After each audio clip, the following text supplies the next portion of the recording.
Welcome, weary wanderer, to the saga of the Linde gang, a tale not of simple outlaws and their crimes, but of broken souls who found in each other the family that a harsh world had denied them. Tonight, we trace the rise and inevitable fall of Dutch van der Linde's dream, a vision of freedom that began with noble intentions yet carried within itself the seeds of its own destruction. Close your eyes and let the gentle rhythm of hoofbeats carry you through the dying days of the American frontier, where outcasts and dreamers built something beautiful from the wreckage of their pasts, only to watch it crumble beneath the weight of their own contradictions and the relentless march of civilization. In the year 1855, when the United States stood on the precipice of civil war, and the great questions of slavery and union dominated the thoughts of politicians and philosophers alike, a child was born near Philadelphia whose own understanding of freedom and oppression would one day attract followers across the untamed territories of the American West. Though the man he would become bore little resemblance to the innocent boy who entered the world in a modest Pennsylvania household to parents whose own dreams of prosperity and respectability would be shattered by the coming conflict that would reshape the nation's understanding of liberty and sacrifice. Dutch van der Linde emerged from circumstances that were neither particularly privileged nor unusually harsh by the standards of his time, yet the specific combination of intellectual curiosity and emotional abandonment that would characterize his formative years created psychological conditions that made him particularly receptive to the kind of philosophical frameworks that could transform personal grievance into political ideology and individual criminal activity into what he would later describe as principled resistance against systematic oppression. His mother Greta, a woman of English heritage, whose own family had immigrated to America in search of opportunities that the rigid class structure of their homeland had made unavailable to people of modest means and limited connections, possessed both the intelligence and the fierce independence that she would pass on to her son, though her own dreams of social advancement and domestic security would be systematically destroyed by forces beyond her control or understanding, leaving her bitter and resentful toward a world that had promised much, while delivering very little in terms of genuine happiness or meaningful achievement. The relationship between mother and son was marked by a complex mixture of genuine affection and mutual frustration, as Dutch's precocious intelligence and stubborn determination to question authority made him a challenging child to raise under the best of circumstances, while the stress and uncertainty that accompanied his father's military service created household tensions that made effective parenting nearly impossible, even for adults whose emotional resources had not been depleted by constant worry about survival and security. Dutch's father, whose Dutch heritage provided the surname that would one day become synonymous with both criminal notoriety and philosophical sophistication across the territories of the American frontier, was a man whose commitment to the Union cause during the Civil War reflected both genuine moral conviction about the evils of slavery and practical recognition that military service offered opportunities for advancement and steady income that civilian employment in their economically uncertain region could not match. Yet his decision to leave his family in order to serve his country would have consequences that extended far beyond the immediate financial hardships that his absence created for his wife and young son.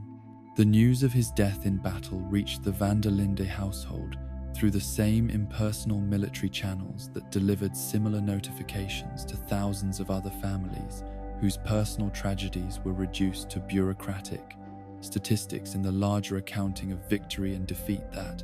characterized official approaches to the human costs of armed conflict. The impact of his father's death upon young Dutch was not merely the predictable grief and confusion that any child might experience upon losing a parent to circumstances beyond his comprehension or control,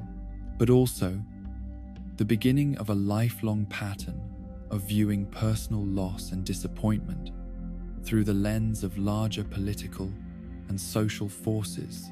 that had conspired to destroy individual happiness and family stability for the benefit of abstract principles and institutional interests that bore no relationship to the actual welfare of the people whose sacrifices sustained them. The uniform that had been returned to them along with his father's personal effects became both a treasured memorial to a man whose love and guidance Dutch would spend the remainder of his life attempting to replace through relationships with older men who possessed the combination of intelligence and moral authority that his father's early death had prevented him from providing, and a symbol of how institutions could manipulate individual virtue and patriotic sentiment to serve purposes that ultimately benefited only those who possessed sufficient power to avoid making similar sacrifices themselves. The resentment towards Southern culture and Confederate sympathizers that Dutch developed during this period was not simply the natural response of a grieving child whose father had died fighting against slavery and secession, but also the beginning of his broader philosophical opposition to all forms of systematic oppression and institutional authority that claimed moral legitimacy while causing suffering for ordinary people whose only crime was trusting in the, quote, promises and principles that such institutions used to justify their demands for loyalty and sacrifice. The conversations that took place around the family dinner table during the months and years following his father's death were marked by his mother's increasingly bitter commentary about the war's impact upon families like theirs, whose contributions to the Union victory had been acknowledged through official letters of condolence that offered no practical assistance with the financial and emotional challenges that military widows and their children were expected to navigate without meaningful support from the government that had claimed their loved ones' lives in service of supposedly noble causes. The books and newspapers that Dutch began to read with increasing sophistication during his adolescent years provided him with intellectual frameworks for understanding his family's personal tragedy as part of larger patterns of exploitation and betrayal that characterized the relationship between powerful institutions and the ordinary citizens whose labor and sacrifice made such power possible. While his natural intelligence and facility with language allowed him to articulate these insights in ways that impressed adults and attracted the attention of teachers and community leaders who recognized his potential for leadership, intellectual achievement, yet who also noted the underlying anger and rebellious spirit that made him a challenging student whose questions often focused upon the contradictions and hypocrisies that more compliant young people were expected to accept without examination or criticism. The decision to run away from home at the age of 15 was not the impulsive response of a teenager seeking adventure or attempting to escape parental authority, but rather the culmination of years of growing tension between Dutch's developing understanding of social injustice and the limited opportunities for meaningful action that his circumstances provided, as his mother's increasing depression and financial desperation had created a household atmosphere that reinforced his conviction that conventional approaches to achieving security and happiness were fundamentally flawed, and that alternative methods of organizing one's life might prove more effective in creating conditions where individual dignity and personal autonomy could be preserved despite the hostile intentions of institutions and social structures that viewed ordinary people as expendable resources to be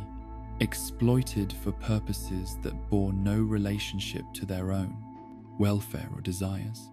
The criminal activities that Dutch embraced during his initial months of independence were not motivated primarily by simple greed or antisocial hostility toward law and order, but rather by his growing conviction that the legal and economic systems that governed American society were themselves criminal enterprises that had been designed to concentrate wealth and power among people who possessed neither superior virtue nor greater wisdom than those whose labor and compliance sustained their privileged positions, making individual acts of theft and fraud against such systems forms of rough justice rather than violations of legitimate moral principles or social contracts that deserved respect and voluntary compliance from people whose own interests were systematically ignored or actively opposed by the very institutions that claimed to represent their welfare and protect their rights. The philosophical education that Dutch provided for himself through extensive reading and careful observation of social dynamics during his early criminal career was not merely intellectual exercise or preparation for more sophisticated forms of illegal activity, but rather the foundation for a comprehensive worldview that would allow him to attract followers whose own experiences of abandonment and exploitation had prepared them to embrace alternative approaches to achieving security and meaning in a world that had demonstrated its hostility to their hopes for conventional success and social acceptance, while also providing him with the rhetorical skills and moral confidence necessary to maintain group cohesion and individual loyalty under the challenging circumstances that characterized outlaw life on the American frontier, where survival depended not merely upon technical competence with weapons and horses, but also upon the kind of shared purpose and mutual trust that could only be sustained through genuine belief in the rightness of their cause and the nobility of their methods. The ideals of freedom and liberty that Dutch articulated as justifications for his criminal activities were not simply convenient rationalizations designed to make illegal behavior more psychologically acceptable to himself and his potential associates, but rather authentic expressions of his deep conviction that individual human dignity and personal autonomy were more important than social stability or respect for legal institutions that had proven themselves incapable of protecting the tuitions that besser welfare of ordinary citizens against the predatory behavior of wealthy individuals and powerful organizations whose own violations of moral principles were sanctioned and protected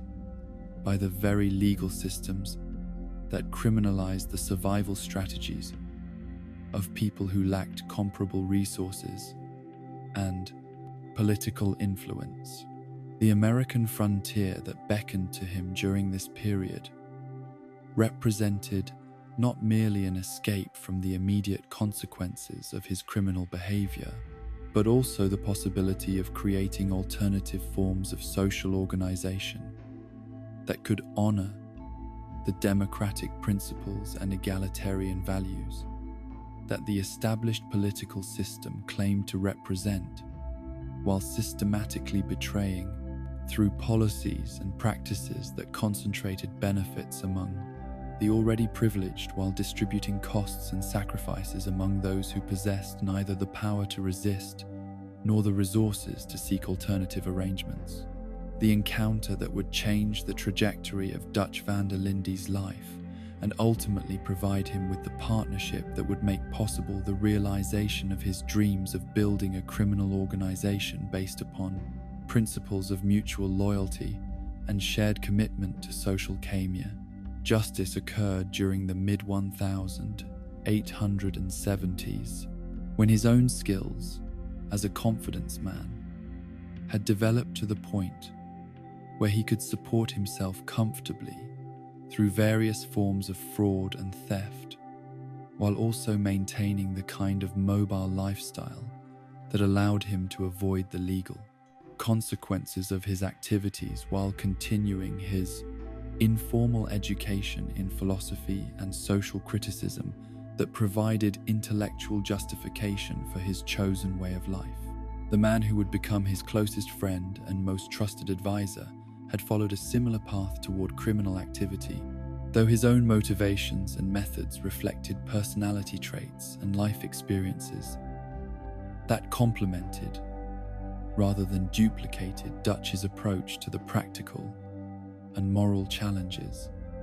of surviving outside the boundaries of conventional social respectability. Hosea Matthews entered the world sometime around 1844, during a period when the American frontier was expanding rapidly westward, and the traditional economic and social structures that had characterized life in more established regions were being challenged by the opportunities and dangers that accompanied the settlement of territories where institutional authority was weak and individual initiative could produce either spectacular success or catastrophic failure, depending upon factors that were often beyond the control or prediction of even the most careful and intelligent pioneers. The circumstances of his birth and early childhood were marked by the kind of family dysfunction and parental neglect that would characterize the backgrounds of most future members of the Linde gang, as his father's commitment to what Hosea would later describe as a sinful lifestyle created conditions where the boy received neither the emotional support nor the practical guidance that children require for healthy development, successful integration into adult society. The claim that he had been raised in the mountains reflected both the geographical reality of his childhood environment and the emotional isolation that resulted from his father's extended absences and general indifference to his son's welfare, as the old man's commitment to whatever activities occupied his time during their long separations left Hosea to develop his own understanding of right and wrong, without the benefit of consistent adult supervision or moral instruction that might have provided him with alternatives to the criminal behavior that would eventually define his adult life. The statement that he had seen his father only 3 months during his entire childhood, combined with his assertion that those brief encounters had inspired deep love and admiration, despite the man's acknowledged character flaws, revealed the psychological dynamics that would later make him particularly effective at maintaining relationships with other gang members whose own experiences of abandonment and family dysfunction had created similar patterns of loyalty and emotional attachment to father figures who provided intermittent attention and approval. The career in theatrical performance that Hosea pursued during his early adult years was not merely a practical attempt to earn legitimate income through entertainment, but also valuable preparation for the confidence games and elaborate deceptions that would later become his primary means of survival, as his training as an actor provided him with insights into human psychology and social dynamics that proved directly applicable to criminal activities that required the ability to convince strangers to trust him despite having no rational basis for such trust beyond his skill at presenting himself as someone worthy of confidence and cooperation. The failure of his legitimate theatrical aspirations was less a reflection of inadequate talent than of the limited opportunities available to performers whose backgrounds and connections did not provide them with access to the kinds of social networks and financial backing that were necessary for success in an industry that was dominated by people whose primary qualifications were wealth and social status rather than genuine artistic ability or professional competence. The transition from legitimate theatrical work to criminal confidence games was both natural and inevitable given Hosea's personality and circumstances, as his acting skills were directly transferable to activities that required him to convince victims that he was someone other than who he actually was, while his intelligence and charm made him particularly effective at identifying potential marks and developing elaborate scenarios that could separate them from their money, while minimizing his own risk of detection and prosecution. The near execution for chicken theft that had almost ended his criminal career before it properly began demonstrated both the harsh realities of frontier justice and the kind of luck and quick thinking that were necessary for long-term survival in a profession where a single mistake or moment of carelessness could result in immediate and permanent consequences that conventional criminals never had to consider when planning their activities or evaluating their risks and potential rewards. The riot that had saved his life when the crowd concluded that hanging was excessive punishment for stealing a chicken reflected the complex relationship between formal legal institutions and popular concepts of justice that characterized many frontier communities, where official law enforcement was often viewed with suspicion by residents who had their own ideas about appropriate responses to criminal behavior, and who were willing to intervene when they believed that legal authorities were exceeding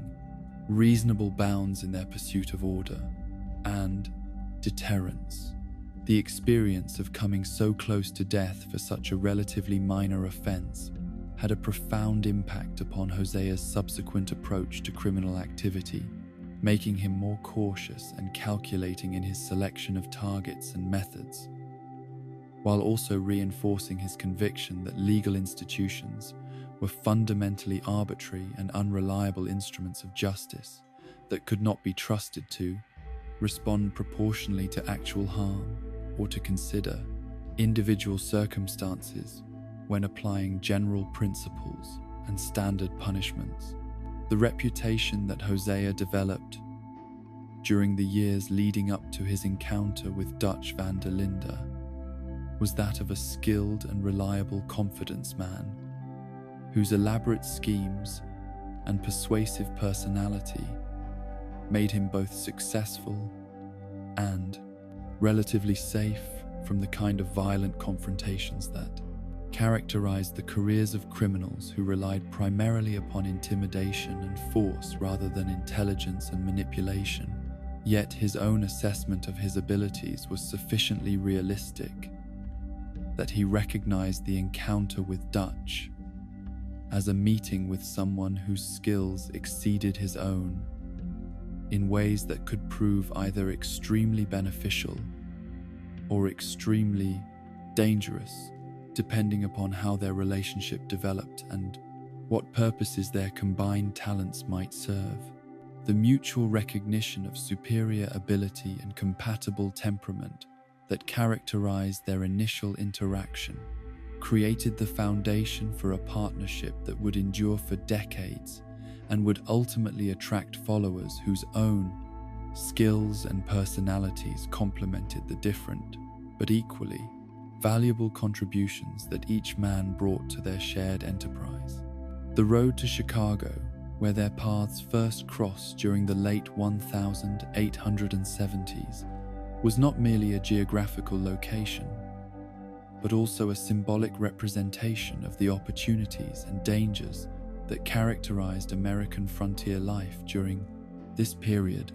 when rapid westward expansion and economic development created conditions where individuals with intelligence, courage, and flexibility could achieve success and independence that would have been impossible within the more rigid social structures that characterized established communities in older regions of the country. The story that Hosea later told about their first meeting, with each man attempting to con the other while gradually recognizing that they had encountered someone whose skills and objectives were remarkably similar to their own, captured both the humor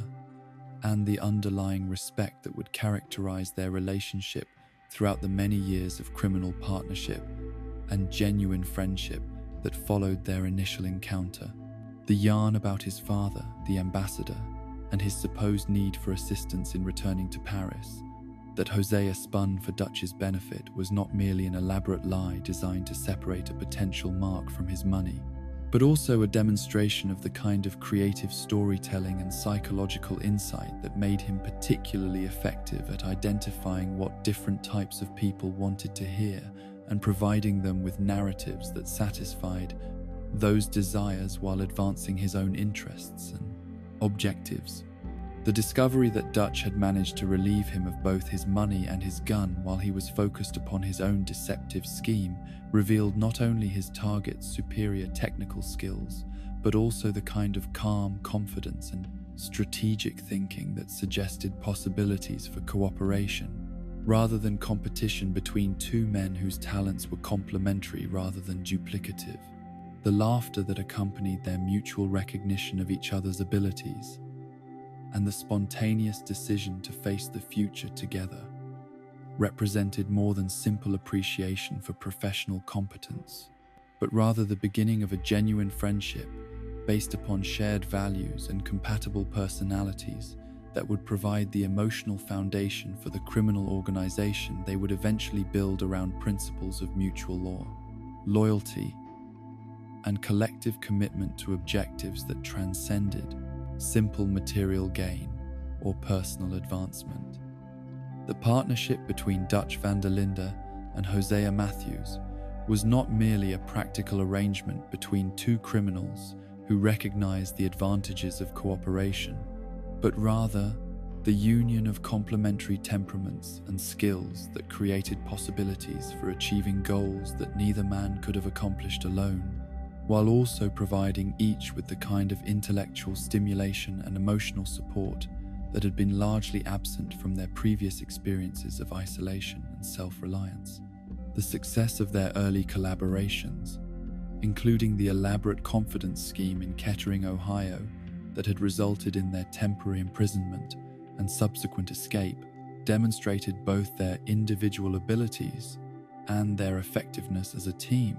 while also revealing the kind of audacious imagination and careful planning that would later characterize the van der Linde gang's most successful operations during their years of greatest influence and criminal sophistication.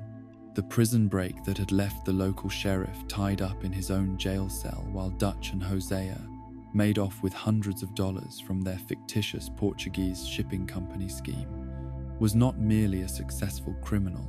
enterprise, but also a symbolic statement about their relationship to legal authority and their confidence in their ability to outwit and outmaneuver the institutional forces that claimed the right to regulate and punish their behavior according to standards that bore no relationship to the actual harm or benefit that such behavior produced for the communities where they operated. The historical inconsistency regarding the name of Kettering, Ohio during the 1870s reflected the kind of anachronistic details that often characterized memories and records of frontier criminal activity,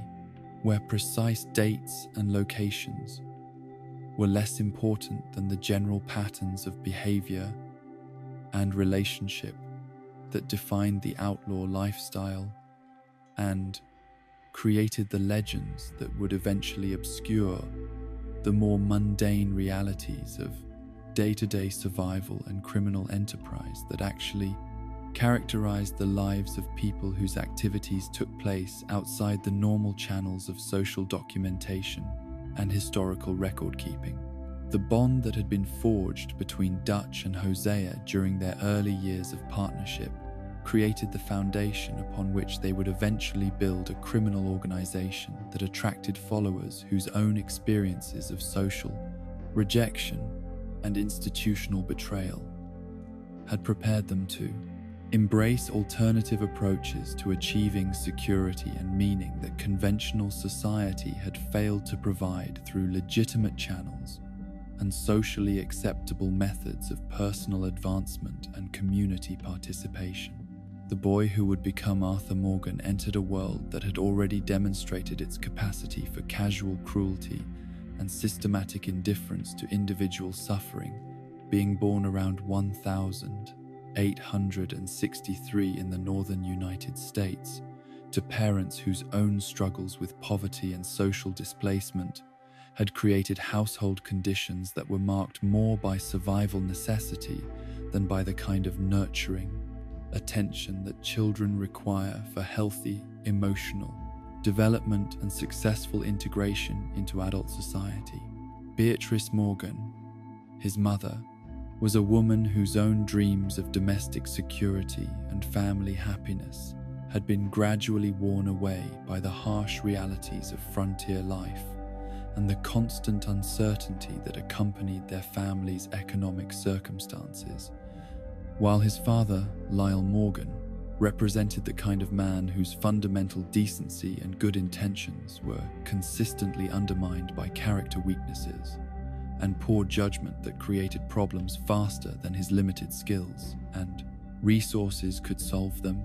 leaving his wife and son to bear the consequences of decisions that reflected neither malicious intent nor deliberate selfishness,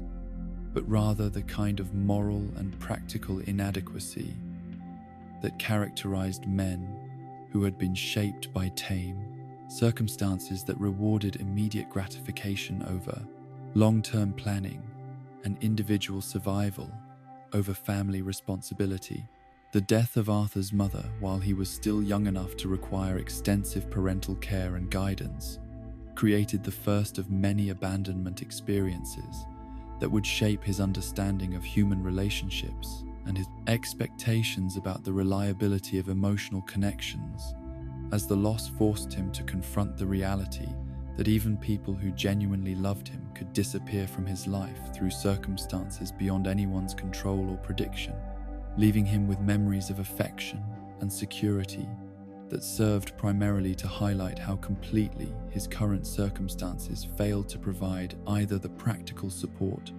or the emotional stability that her presence had represented. The grief that consumed young Arthur following his mother's death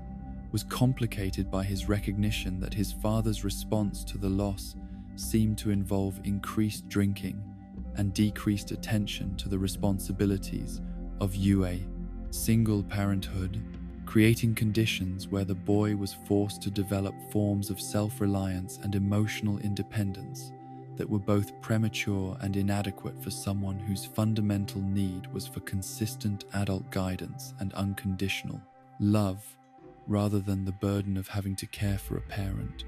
whose own psychological resources had been depleted by loss and disappointment. The strained relationship that existed between Arthur and his father during the years following Beatrice's death was not the result of deliberate cruelty or conscious neglect, but rather the inevitable consequence of Lyle Morgan's inability to provide the kind of stable and nurturing environment that his son desperately needed, while also managing his own grief and the practical challenges of single parenthood under circumstances that would have tested the resources and capabilities of adults who possessed far greater emotional stability and material advantages than he had ever enjoyed. The criminal activities that eventually led to Lyle's arrest for larceny in 1874 were not expressions of inherent dishonesty or antisocial hostility toward law and order, but rather desperate attempts to provide for his family's basic needs through methods that seemed more immediately achievable than the legitimate employment opportunities that were either unavailable to someone with his limited skills and education or insufficient to meet their actual financial requirements given the economic uncertainties that characterized life in their particular region during this period of rapid social and economic transformation. The impact of witnessing his father's arrest and subsequent imprisonment upon young Arthur's developing understanding of justice and social order was profound and lasting, as the boy was forced to confront the reality that legal institutions could destroy families and separate children from their parents without regard for the emotional consequences or the practical challenges that such separation created for people who lacked alternative sources of support and guidance. The death of Lyle Morgan, while he was incarcerated, represented not merely the loss of Arthur's remaining parent, but also the final confirmation that his childhood hopes for family stability and parental protection had been permanently destroyed by forces that operated according to principles that bore no relationship to individual needs or human welfare, leaving him with the hat that had belonged to his father as the only tangible reminder of whatever love and care had existed within their troubled relationship. The years that Arthur spent as a street orphan following his father's death were characterized by the kind of daily struggle for survival that forced children to develop skills and attitudes that were entirely inappropriate for their age and developmental stage, yet which were absolutely necessary for avoiding the various forms of exploitation and violence that threatened young people who lacked family protection and social support in environments where institutional care was either unavailable, inadequate to meet the basic needs of the children who required such assistance. The criminal activities that Arthur engaged in during this period were not expressions of inherent moral corruption or antisocial tendencies, but rather practical responses to circumstances that offered few legitimate alternatives for obtaining the food, shelter, and clothing that were necessary for basic survival. While his natural intelligence and observational skills allowed him to develop increasingly sophisticated methods of theft and deception that reduced his risk of detection and punishment, while increasing his ability to provide for his immediate needs. The psychological impact of this extended period of isolation and self-reliance upon Arthur's developing personality was both strengthening and damaging, as the experience taught him valuable lessons about resilience and resourcefulness, while also creating emotional barriers and defensive mechanisms that would make it difficult for him to trust in the reliability of human relationships or to believe that other people might genuinely care about his welfare without expecting something in return. The encounters with other street children and adult criminals who inhabited the same social and geographical margins that had become his world provided him with education in both the practical techniques of criminal activity and the unwritten codes of behavior that governed relationships among people whose survival depended upon their ability to cooperate when necessary, while also protecting themselves against betrayal and exploitation by associates whose primary loyalty was necessarily to their own immediate interests, rather than to abstract principles of friendship or mutual obligation. The chance encounter with Dutch van der Linde and Hosea Matthews around 1877 that would transform Arthur's life from one of solitary struggle to membership in something approaching a genuine family occurred during a period when his own criminal skills had developed to the point where he could support himself adequately through various forms of theft and fraud, yet his emotional and intellectual development had been stunted by circumstances that provided little opportunity for the kind of genuine human connection and moral guidance that adolescents require for healthy maturation into adults who are capable of forming meaningful relationships and making ethical decisions based upon principles that extend beyond immediate self-interest and survival necessity. The recognition that these two men represented something different from the other adult criminals he had encountered was based not merely upon their superior technical skills or their more sophisticated approach to criminal planning, but rather upon their obvious affection for each other and their apparent commitment to principles and objectives that went beyond simple material gain or personal advancement. The decision by Dutch and Hosea to take Arthur under their protection and guidance was not motivated primarily by practical considerations about his potential usefulness to their criminal enterprise, though his demonstrated abilities certainly made him a valuable addition to their partnership, but rather by genuine compassion for a young man whose circumstances and character suggested that he might benefit from the kind of stable relationships and consistent moral instruction that his previous experiences had failed to provide. The education that they began to provide for Arthur was not limited to the practical skills of reading, writing, fighting, shooting, riding, and hunting that would be necessary for success in their chosen profession, but also included exposure to philosophical and literary works that were designed to develop his capacity for critical thinking and moral reasoning in ways that would allow him to make informed decisions about the direction of his life and the principles that would guide his behavior as an adult member of their chosen family. The process of learning to read and write under Hosea's patient instruction was not merely acquisition of basic literacy skills,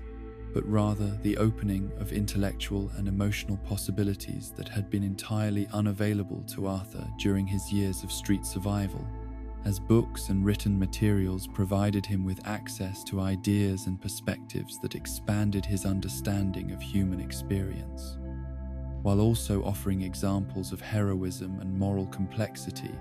that served as guides for his own developing sense of identity and purpose. The literature that Hosea selected for his education was carefully chosen to provide role models and ethical frameworks that might help him to integrate his natural intelligence and strong moral instincts with the practical realities of outlaw life in ways that honored both his need for belonging and security and his emerging understanding of right and wrong as concepts that extended beyond simple survival and immediate gratification. Dutch's contribution to Arthur's moral and intellectual development was more explicitly philosophical and political in nature, as the older man's sophisticated understanding of social criticism and his ability to articulate compelling arguments about justice and individual responsibility provided Arthur with conceptual tools for understanding their criminal activities as expressions of principled resistance to systematic oppression rather than simple antisocial behavior motivated by greed or hostility toward law and order. The conversations that took place around their evening campfires were not merely casual social interactions, but rather educational experiences that introduced Arthur to ways of thinking about society and government that challenged conventional assumptions about legitimate authority and moral obligation, while providing him with intellectual justification for lifestyle choices that might otherwise have seemed morally questionable or personally destructive. The physical training that Arthur received from both men was designed not merely to develop his competence with weapons and horses, but also to build confidence and self-discipline while reinforcing lessons about the importance of preparation and attention to detail in all aspects of life, as the ability to shoot accurately and ride skillfully were not simply technical requirements for criminal success, but also forms of self-expression and personal development that provided satisfaction and meaning that went beyond their immediate practical applications. The hunting skills that he mastered during this period were particularly important for his psychological development, as they connected him to natural processes and seasonal rhythms that provided stability and continuity in a lifestyle that was otherwise characterized by constant movement and uncertainty, while also demonstrating the possibility of taking life for purposes of survival and sustenance rather than simple violence or criminal gain. The relationship that developed between Arthur and his two adoptive fathers was characterized by genuine affection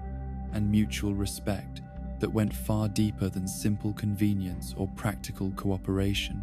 as Dutch and Hosea's commitment to his welfare and development was based upon authentic care for his happiness and success, rather than merely his usefulness to their criminal enterprise, while Arthur's loyalty and dedication to their shared objectives reflected not only gratitude for their rescue and guidance, but also his recognition that they had provided him with something approaching the family stability and moral direction that his biological parents had been unable or unwilling to offer during his early childhood. The competition that naturally developed between Arthur and Dutch's attention and approval was generally healthy and productive, pushing both young men to develop their capabilities and understanding in ways that benefited not only their own growth, but also the overall effectiveness of their small organization. The early criminal activities in which Arthur participated under Dutch and Hosea's supervision were not merely training exercises designed to develop his technical skills, but also practical applications of the theoretical frameworks that Dutch had developed for understanding their activities as forms of social justice rather than simple criminal enterprise. As each robbery or confidence game was preceded by extensive discussion of its moral dimensions and strategic implications that helped Arthur to develop his own capacity for ethical reasoning and tactical thinking. The success of these early operations provided Arthur with evidence that the principles and methods he was learning could produce tangible results, while also demonstrating the importance of careful planning and coordinated teamwork for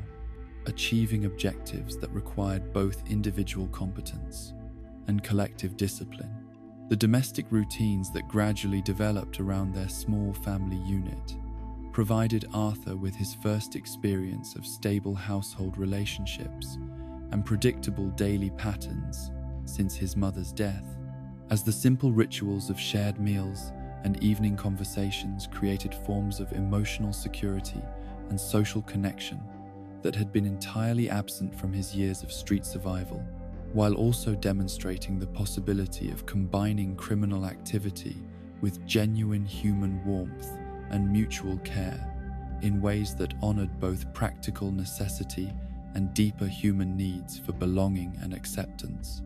The dog named Copper that became Arthur's companion during this period represented both his growing capacity for emotional attachment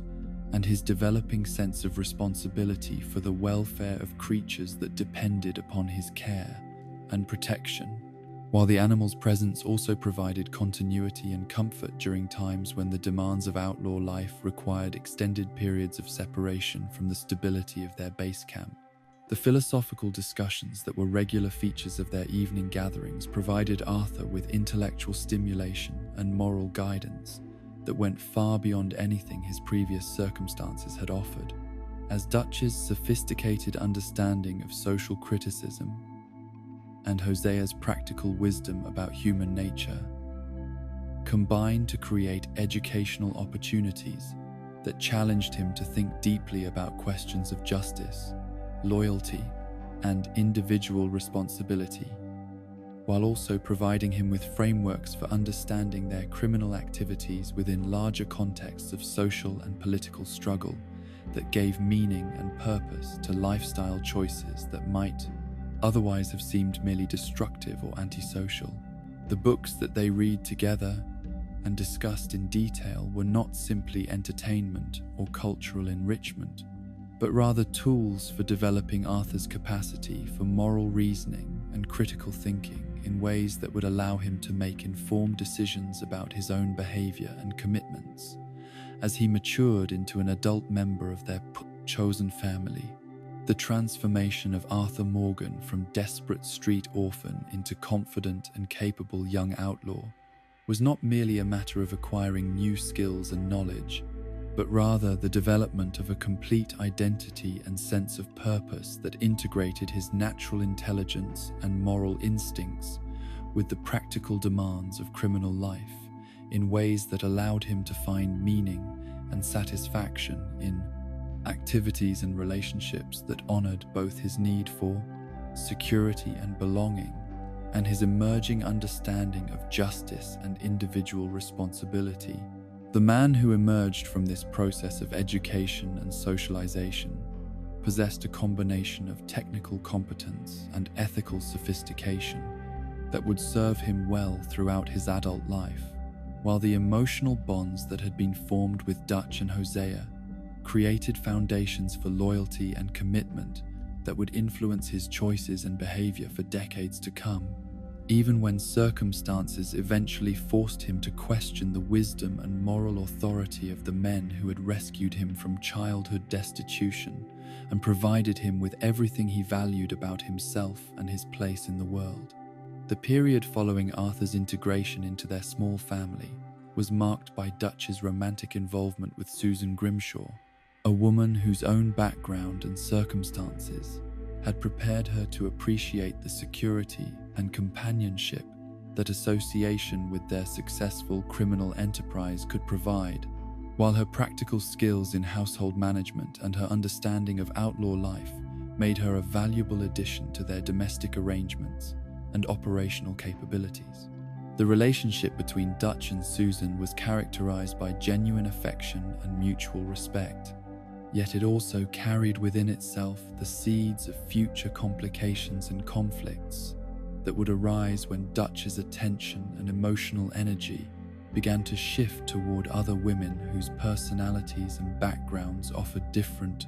forms of intellectual stimulation and romantic satisfaction than Susan's more straightforward and practical approach to life and relationships could provide. Hosea's marriage to Bessie during this period represented his own attempt to balance the demands and satisfactions of outlaw life with the deeper human needs for domestic stability and conventional respectability that had been largely suppressed during his years of criminal activity and constant mouvement, as his love for this woman created powerful motivations for attempting to leave their chosen profession and establish a legitimate household where their relationship could develop according to more conventional patterns and social expectations. The temporary departure from criminal activity that this marriage required was not merely a personal decision with individual consequences, but rather a test of the bonds and commitments that held their small family together, as Hosea's absence forced Dutch and Arthur to function without his moderating influence and practical wisdom,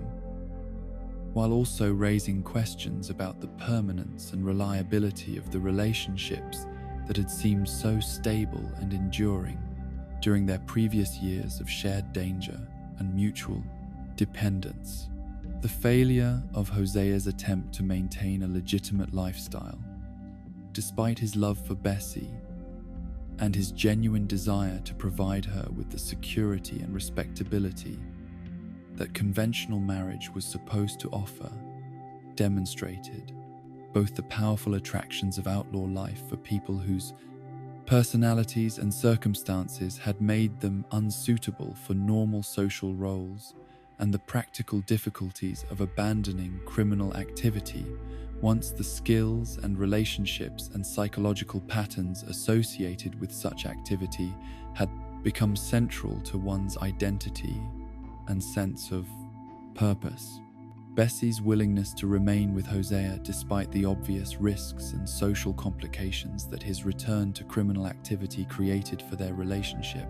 reflected both her genuine love for him and her realistic assessment of the alternatives available to women whose circumstances and background had limited their opportunities for conventional marriage and domestic security. The early robberies and criminal enterprises that Dutch, Hosea, and Arthur undertook during this period were characterized by a philosophical approach that distinguished their activities from simple theft or antisocial violence, as their commitment to what they described as Robin Hood principles meant that their targets were generally wealthy individuals or institutions whose own accumulation of resources had been achieved through methods that violated principles of fairness and social justice, while the money they stole was partially redistributed to poor communities and individuals whose needs were greater and whose circumstances were more desperate than those of the people from whom they had taken such resources. The bank robbery at Leon Holt that netted approximately $5,000 in gold was not merely a successful criminal operation, but also a practical demonstration of their ability to execute complex plans while maintaining their commitment to using their skills and resources for purposes that went beyond simple personal enrichment.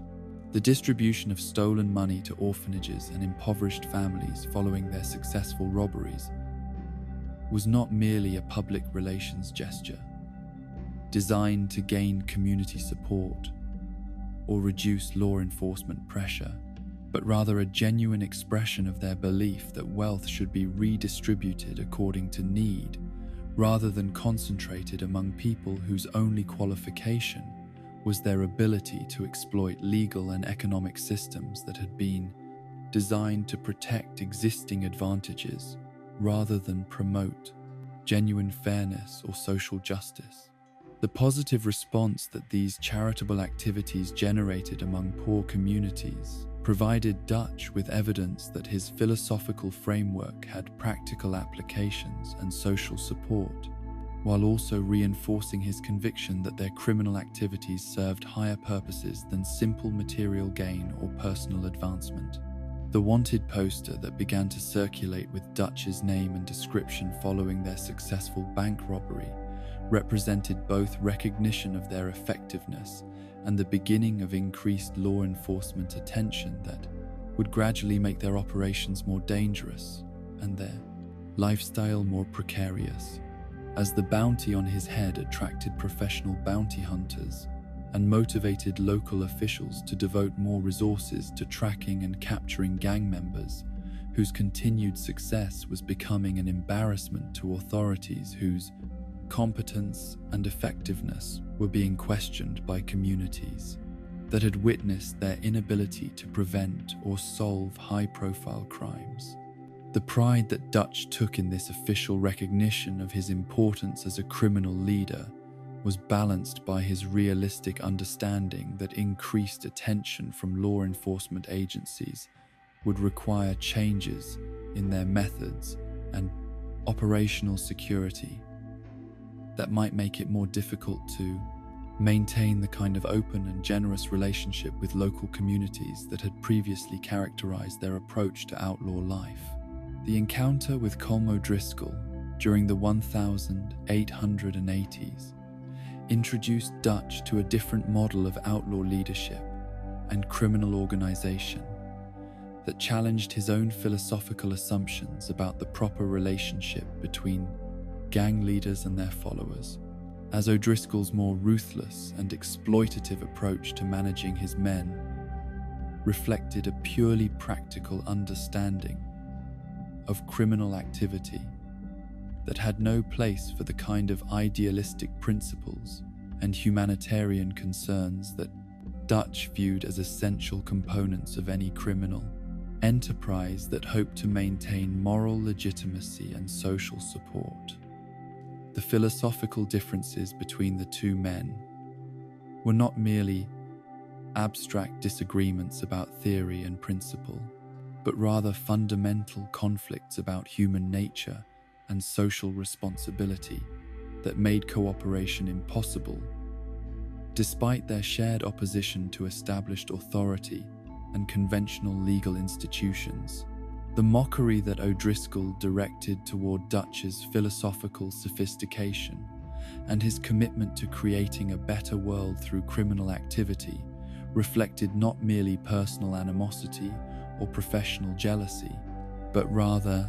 a fundamentally different understanding of what outlaw life should involve and what obligations criminal leaders had toward their followers and the communities where they operated,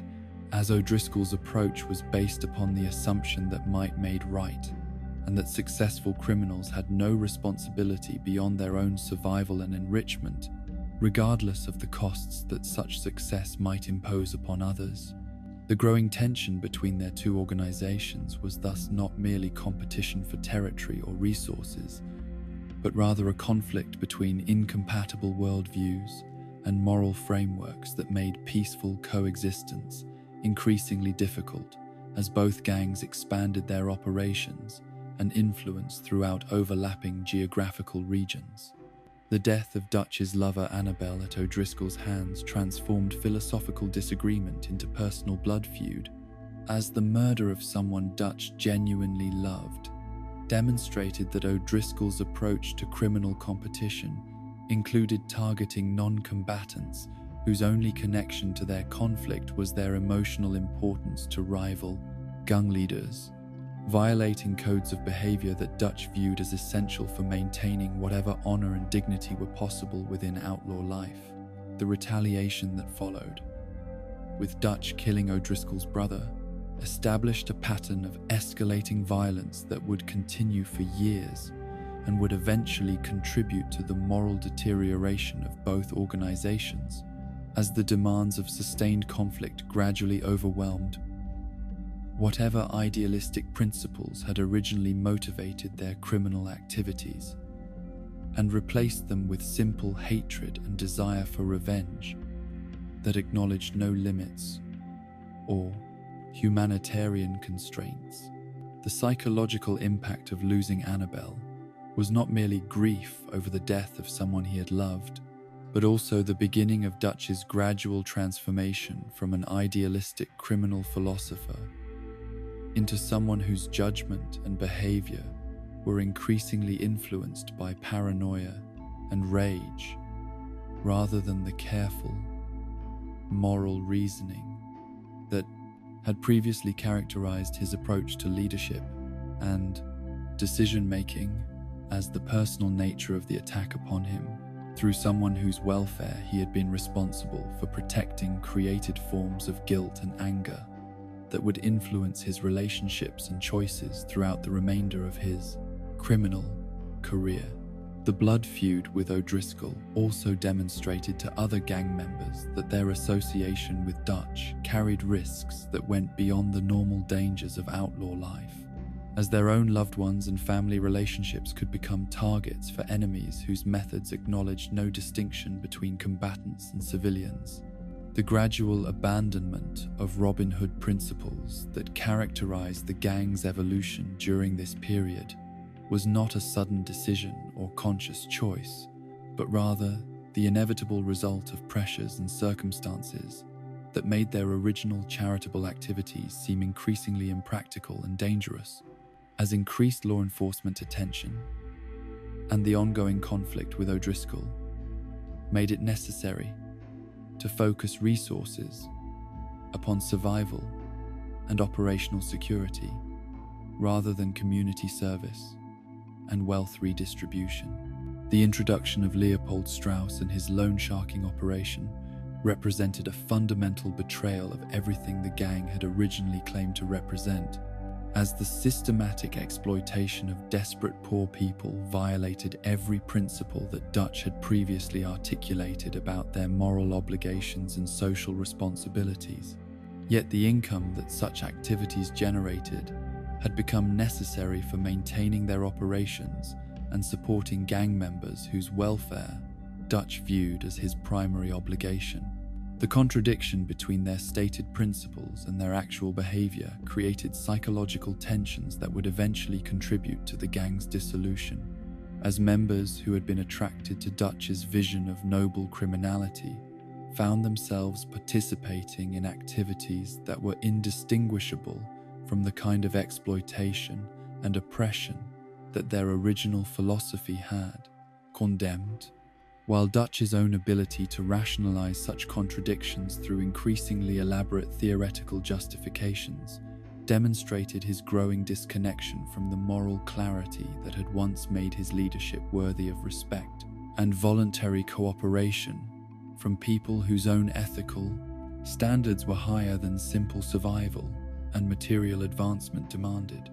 The man who would transform from Marion Williamson into the Bill Williamson that history would remember as one of Dutch van der Linde's most loyal yet troubled followers was born in 1866 into circumstances that seemed designed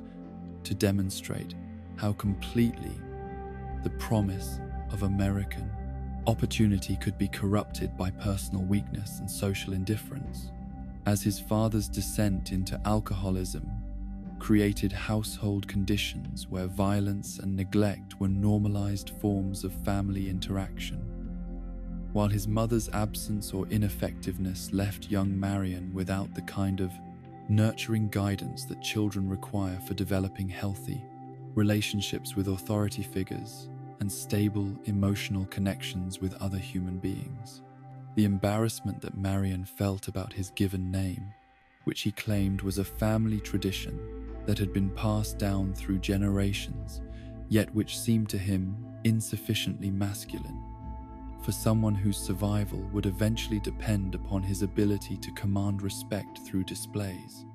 of physical courage and aggressive determination led to his adoption of the nickname Bill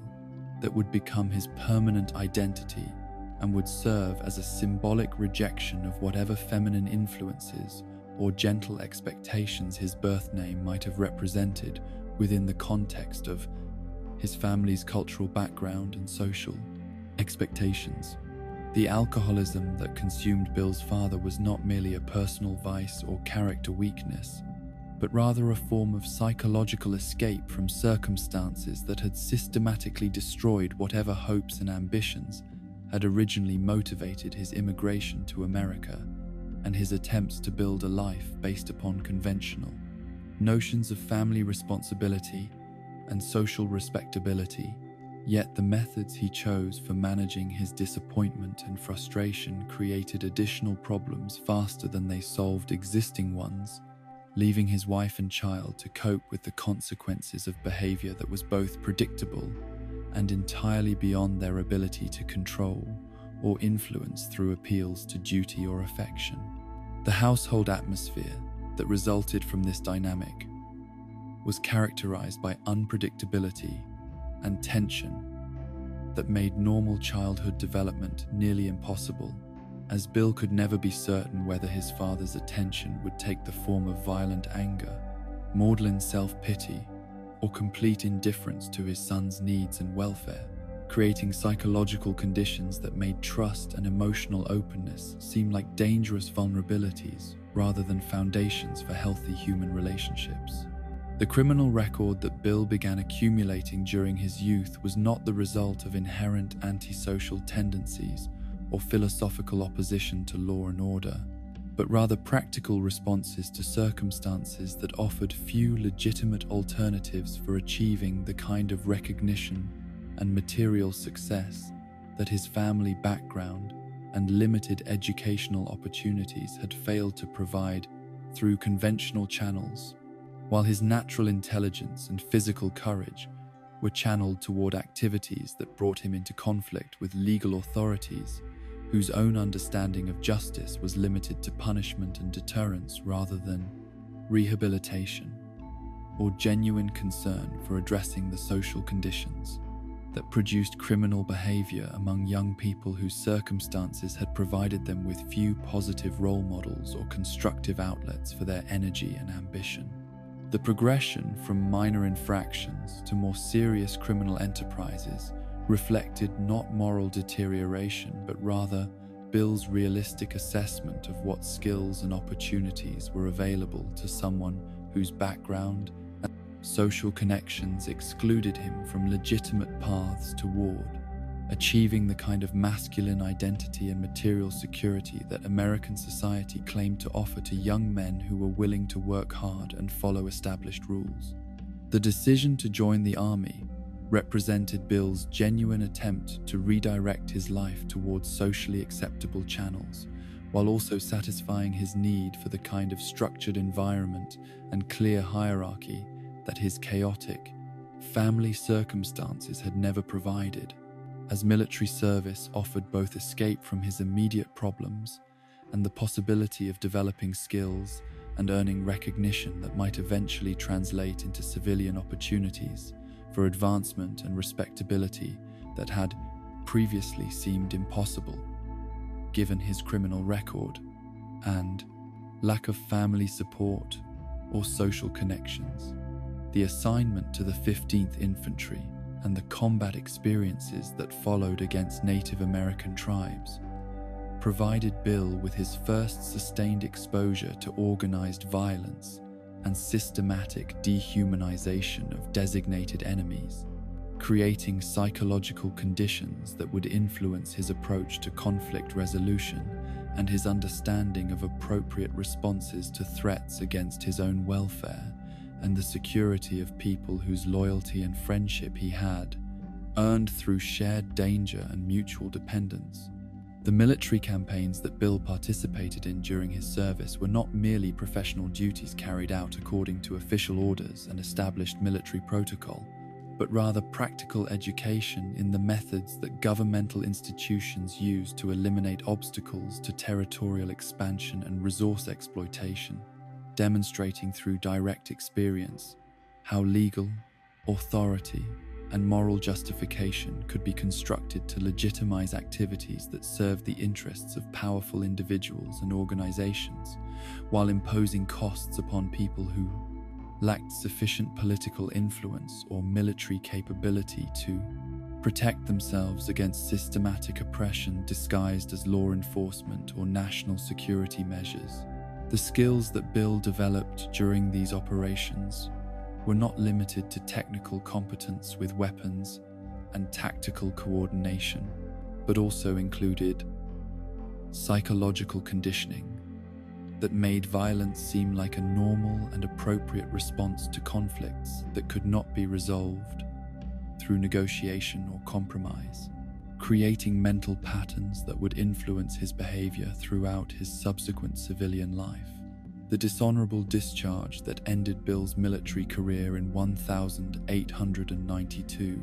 was the result of behavior that his commanding officers described as deviancy and attempted murder, though the specific details of these incidents were never fully disclosed, and Bill's own understanding of what had occurred was colored by his perception that he had been treated unfairly by superior officers whose authority was based more upon social privilege and institutional politics than upon genuine merit or moral superiority,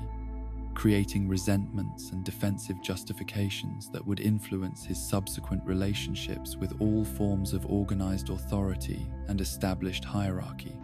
The charges that led to his dismissal from service were not merely violations of military discipline or professional standards, but also expressions of psychological problems and social conflicts that the Army's institutional culture was unprepared to address through methods more sophisticated than punishment and exclusion, leaving Bill to manage the consequences of his behavior without the kind of therapeutic intervention or social support that might have helped him to develop more constructive approaches to managing stress and interpersonal conflict. The year that Bill spent on the streets following his discharge was characterized by increasing desperation and social isolation that gradually stripped away whatever psychological stability and behavioral self-control his military experience had provided, as the combination of alcohol abuse and lack of legitimate employment opportunities created conditions where criminal activity seemed like the only available alternative to starvation or complete psychological breakdown, while his growing reputation for unpredictability and violent behavior made it increasingly difficult to maintain the kinds of temporary alliances and cooperative relationships that were necessary for successful criminal enterprise or basic survival among the populations of drifters and petty criminals who inhabited the margins of frontier society. The highway robbery that brought him into contact with Dutch van der Linde was not a carefully planned criminal operation or a rational attempt to achieve specific financial objectives, but rather a desperate and poorly conceived act of violence that reflected his deteriorating mental state and his complete lack of realistic alternatives for addressing his immediate needs for money and psychological validation. The encounter with Dutch that changed the entire trajectory of Bill's life occurred when his own criminal incompetence and alcohol-impaired judgment had reduced him to attempting to rob someone whose superior intelligence and philosophical sophistication made such crude approaches to wealth redistribution seem not merely ineffective but actively ridiculous, as Dutch's response of laughter rather than fear or anger demonstrated a form of confidence and intellectual superiority that forced Bill to recognize how completely his own approach to problem solving had been dominated by desperation and emotional instability rather than careful planning or realistic assessment of risks and opportunities. The fact that Dutch found Bill's attempt at robbery amusing rather than threatening was not simply evidence of his own courage or tactical superiority. but rather an indication of how thoroughly Bill's behavior had been shaped by psychological pressures and social circumstances that made him more pathetic than dangerous in the eyes of someone whose own criminal activities were guided by philosophical principles and strategic thinking rather than simple need or impulsive aggression. The decision by Dutch to offer Bill guidance and purpose rather than punishment or dismissal represented both genuine compassion for someone whose circumstances had obviously overwhelmed his capacity for rational decision-making and shrewd recognition that Bill's loyalty could be permanently secured through the kind of acceptance and respect that his previous experiences had failed to provide,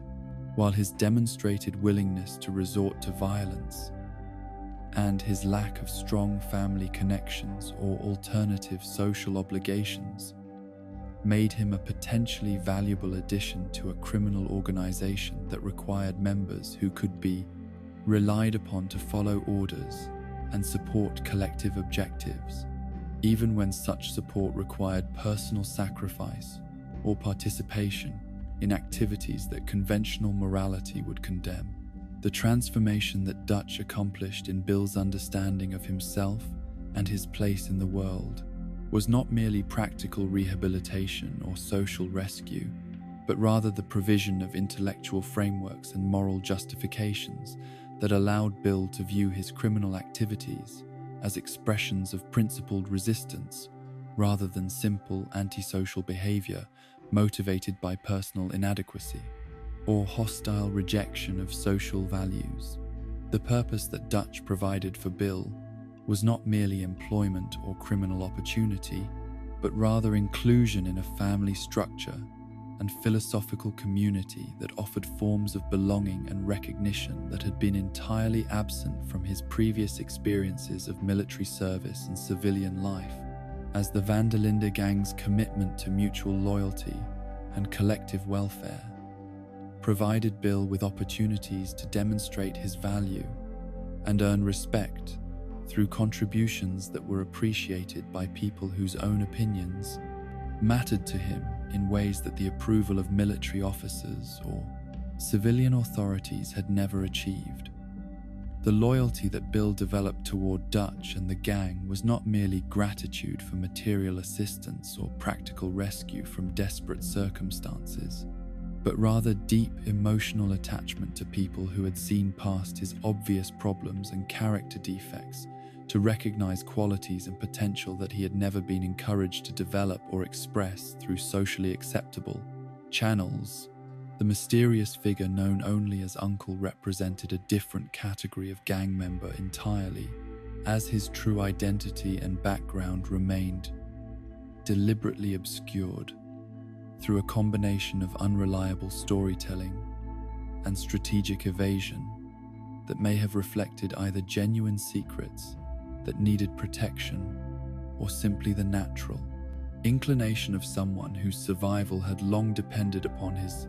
ability to avoid the kind of detailed scrutiny that might reveal uncomfortable truths about his past activities or current motivations for seeking association with Dutch's organization. The stories that Uncle told around the campfire were characterized by inconsistencies and obvious exaggerations that made it impossible to determine which elements might contain kernels of truth and which were entirely fictional. Constructions designed to entertain his audience while simultaneously preventing them from developing accurate understanding of who he actually was or what experiences had shaped his personality and approach to outlaw life, creating an aura of mystery that may have been calculated to make him seem more interesting and valuable than his actual contributions to gang operations would have justified. The endearing personality that allowed Uncle to maintain his position within the gang, despite his obvious lack of productivity and his consistent avoidance of dangerous or strenuous activities, reflected both genuine charm and sophisticated productivity. Understanding of group dynamics,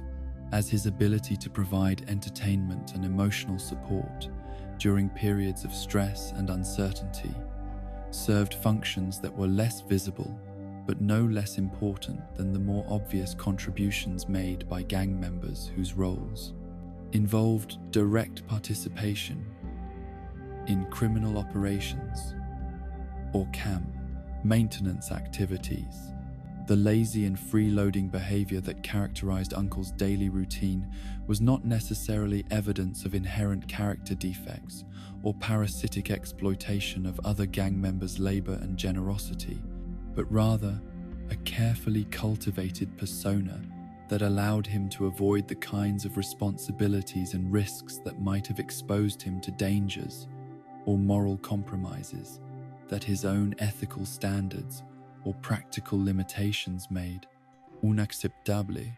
while also ensuring that his presence remained sufficiently pleasant and non-threatening that more productive gang members would continue to tolerate his consumption of resources without demanding equivalent contributions to their collective welfare. The claims that Uncle made about his background, including his birth in Ohio and his unpleasant Uncle Jeb, who was described as someone you wouldn't want to be left alone with, contained the kind of specific yet vague details that characterized many of his stories, providing just enough concrete information to seem authentic while remaining sufficiently general that verification would be difficult and contradictory details could be explained away as memory lapses or deliberate misdirection designed to protect innocent people from unwanted attention or potential retaliation. The death of his parents when he was only 9 years old, and his subsequent reliance upon his own wits for survival in a new city, represented experiences that would have been shared by many gang members whose own childhoods had been characterized by abandonment and premature independence. Yet Uncle's apparent ability to maintain his cheerful disposition and social skills, despite such early trauma, suggested either remarkable resilience or successful psychological compartmentalization that allowed him to function effectively in social situations while avoiding the kind of deeper, emotional connections that might have made him vulnerable to the same kinds of betrayal and disappointment that had shaped the more obviously damaged personalities of his criminal associates. The marriages that Uncle claimed to have contracted at least twice during his adult life, despite his current status as apparently single and unattached, reflected either genuine relationships that had failed due to circumstances that he preferred not to discuss in detail, or fictional constructions designed to suggest that he possessed normal human desires for companionship and domestic stability, while also explaining why such desires had not resulted in ongoing obligations or connections that might complicate his current lifestyle or create conflicts with his loyalty to the gang. The ability to rise to occasions when circumstances demanded genuine contributions to gang welfare, such as his participation in the bank robbery near the Canadian border, where he served as a lookout despite Arthur's later criticism of his performance in that role,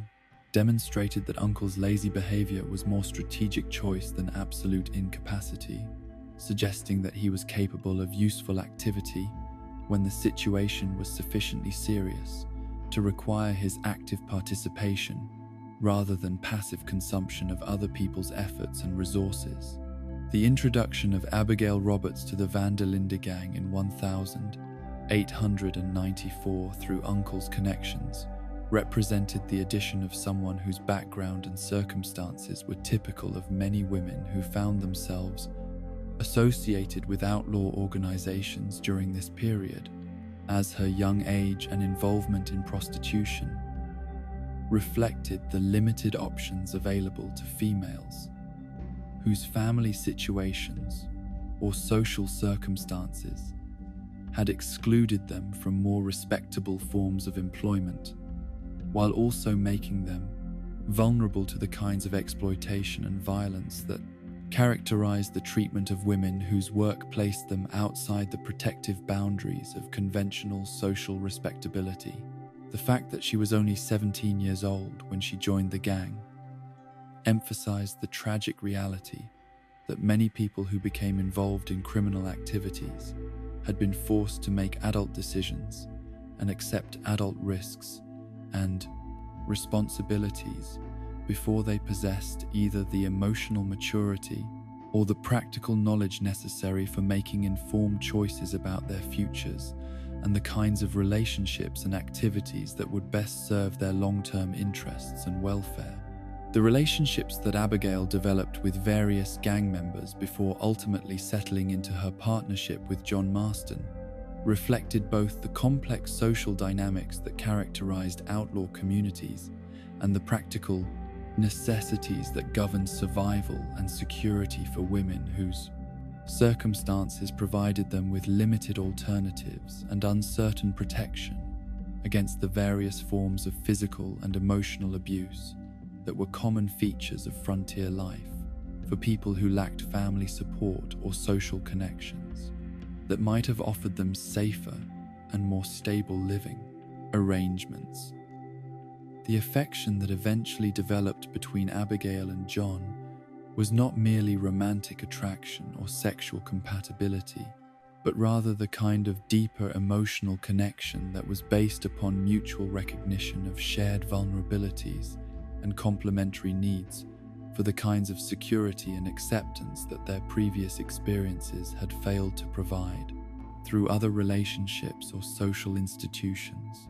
The arrival of Simon Pearson brought to the gang someone whose background in the declining whaling industry represented the broader economic transformations that were reshaping American society during this period, as traditional occupations and ways of life were being eliminated by technological changes and resource depletion that forced working people to seek new forms of employment and social organization,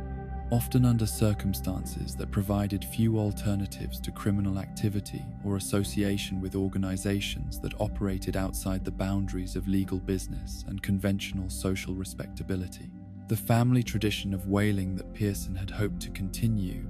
represented not merely personal ambition, but also cultural continuity and economic security that had been available to previous generations, yet which technological, environmental changes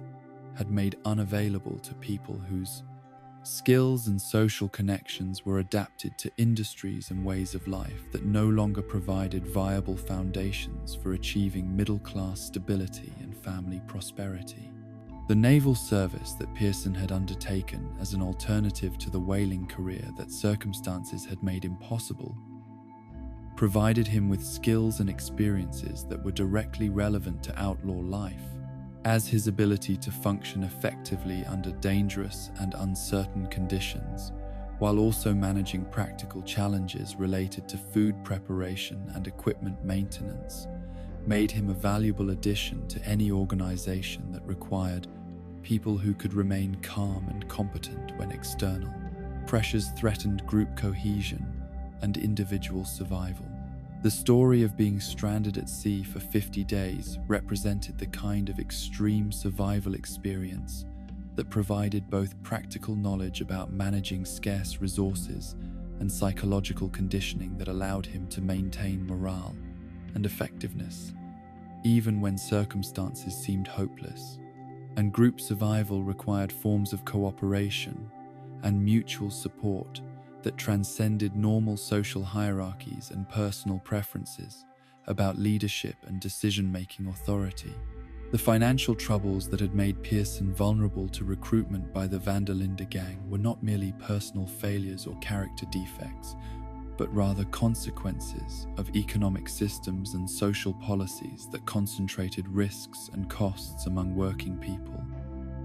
while distributing benefits among people who possessed sufficient wealth and political influence to protect themselves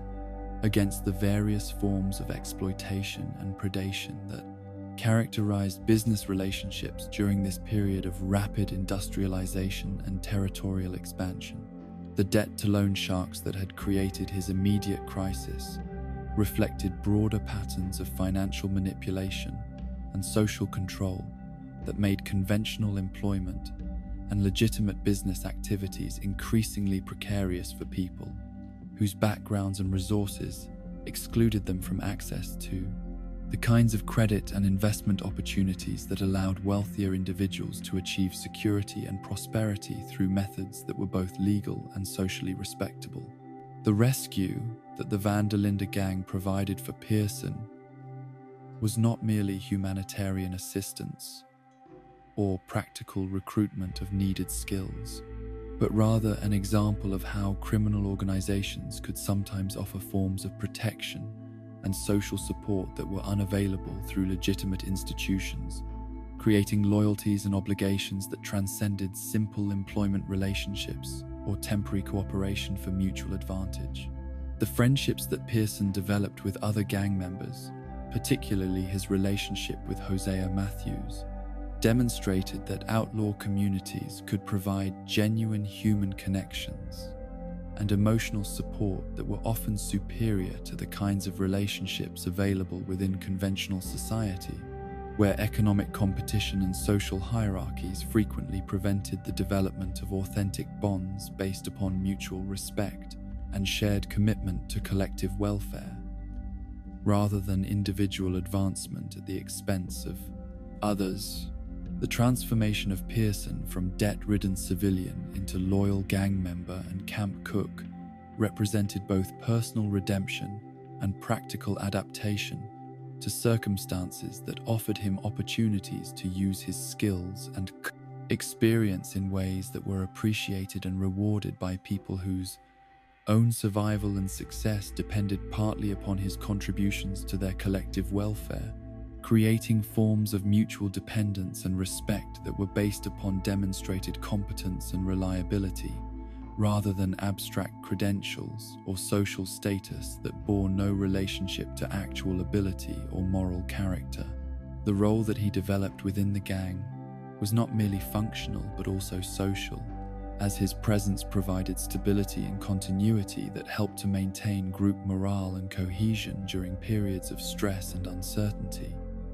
when external pressures might otherwise have created conflicts and divisions that could have threatened their effectiveness as a criminal organization. Karen Jones represented yet another type of person whose background and personality had prepared her to thrive within the morally complex environment of outlaw life, as her experience as a scam artist and trigger woman reflected both natural talent for deception and manipulation, and deliberate choice to embrace criminal activities as expressions of personal freedom and rebellion against social expectations that she found restrictive or hypocritical in their demands for female compliance and conventional domesticity. The love for outlaw lifestyle that characterized her attitude toward gang membership was not merely romantic idealization of criminal adventure or naive rejection of social responsibility, but rather authentic appreciation for the kinds of opportunities and relationships that were available within criminal communities, yet which were systematically denied to women whose circumstances required them to seek alternatives to marriage and motherhood as foundations for adult identity and economic security. The bank robbery in Tucson, Arizona, where Karen had participated alongside Arthur and Javier while disguised as a nun, demonstrated both her operational competence and her willingness to participate in activities that required careful planning and coordinated execution, as her ability to conceal firearms beneath religious garments while maintaining the kind of innocent appearance that would allow the gang to achieve tactical surprise revealed sophisticated understanding of human psychology and social expectations that could be exploited for criminal purposes, without creating unnecessary violence or endangering innocent bystanders.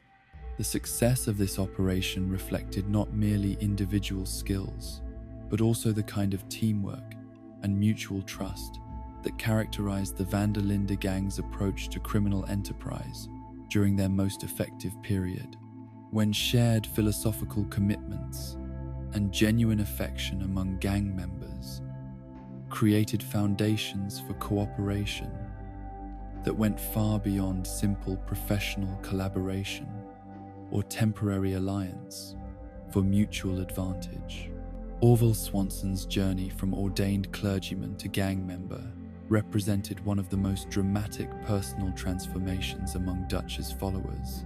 as his loss of religious faith and social position through what he described as sinful indulgence in earthly pleasures, reflected broader patterns of moral and spiritual crisis that characterized American society during this period of rapid change and cultural conflict, when traditional sources of meaning and authority were being challenged by new ideas and social conditions that made conventional approaches to ethical and spiritual questions seem inadequate or irrelevant to the actual challenges that people faced in their daily lives. The progression from respected religious leader to social outcast and criminal associate demonstrated how quickly and completely someone's entire identity and social position could be destroyed by personal choices or circumstances that violated community expectations and moral standards, leaving them with few alternatives except association with other people whose own backgrounds had placed them outside the boundaries of conventional respectability and social acceptance. The marriage to Margaret that had rendered Swanson party to bigamy was not merely personal scandal or moral failure, but rather an example of how complex and confusing the legal and social regulations governing personal relationships had become during this period of territorial expansion and social mobility, when people moved frequently between different jurisdictions and social communities that had different rules and expectations regarding marriage and family obligations, creating opportunities for misunderstandings and legal complications that could have devastating consequences for people whose intentions were not necessarily dishonest or deliberately harmful to others. The escape of his wife aboard a ship bound for Shanghai when legal authorities began investigating their marriage represented both practical solution to immediate legal problems and personal abandonment that left Swanson to deal with the social and psychological consequences of a relationship that had failed through circumstances that were beyond his control yet, which reflected poorly upon his judgment and character in ways that would influence his subsequent ability to maintain his professional position and social respectability. The rescue of Dutch van der Linde by Swanson, under circumstances that were never fully explained, created the obligation and opportunity that allowed the former clergyman to find new purpose and community within the gang, as Dutch's gratitude for having his life saved provided Swanson with protection and acceptance that his previous circumstances had made unavailable through legitimate channels, while his own skills and background made him a valuable addition to an organization that could benefit from his education and his understanding of religious and moral questions that other gang members might lack the training or inclination to address when circumstances required them to make complex ethical decisions, or to understand the motivations and behavior of people whose actions were guided by conventional religious beliefs and social values. The continued marriage that Swanson acknowledged despite his wife's departure and apparent abandonment of their relationship reflected both legal technicalities and personal loyalty that demonstrated his capacity for maintaining commitments, even when such commitments provided him with no practical benefits and created potential complications for his current lifestyle and relationships, while also suggesting that his association with criminal activities and outlaw communities had not entirely destroyed his moral sensibilities or his respect for the kinds of obligations and responsibilities that conventional society viewed as fundamental to civilized behavior and social stability.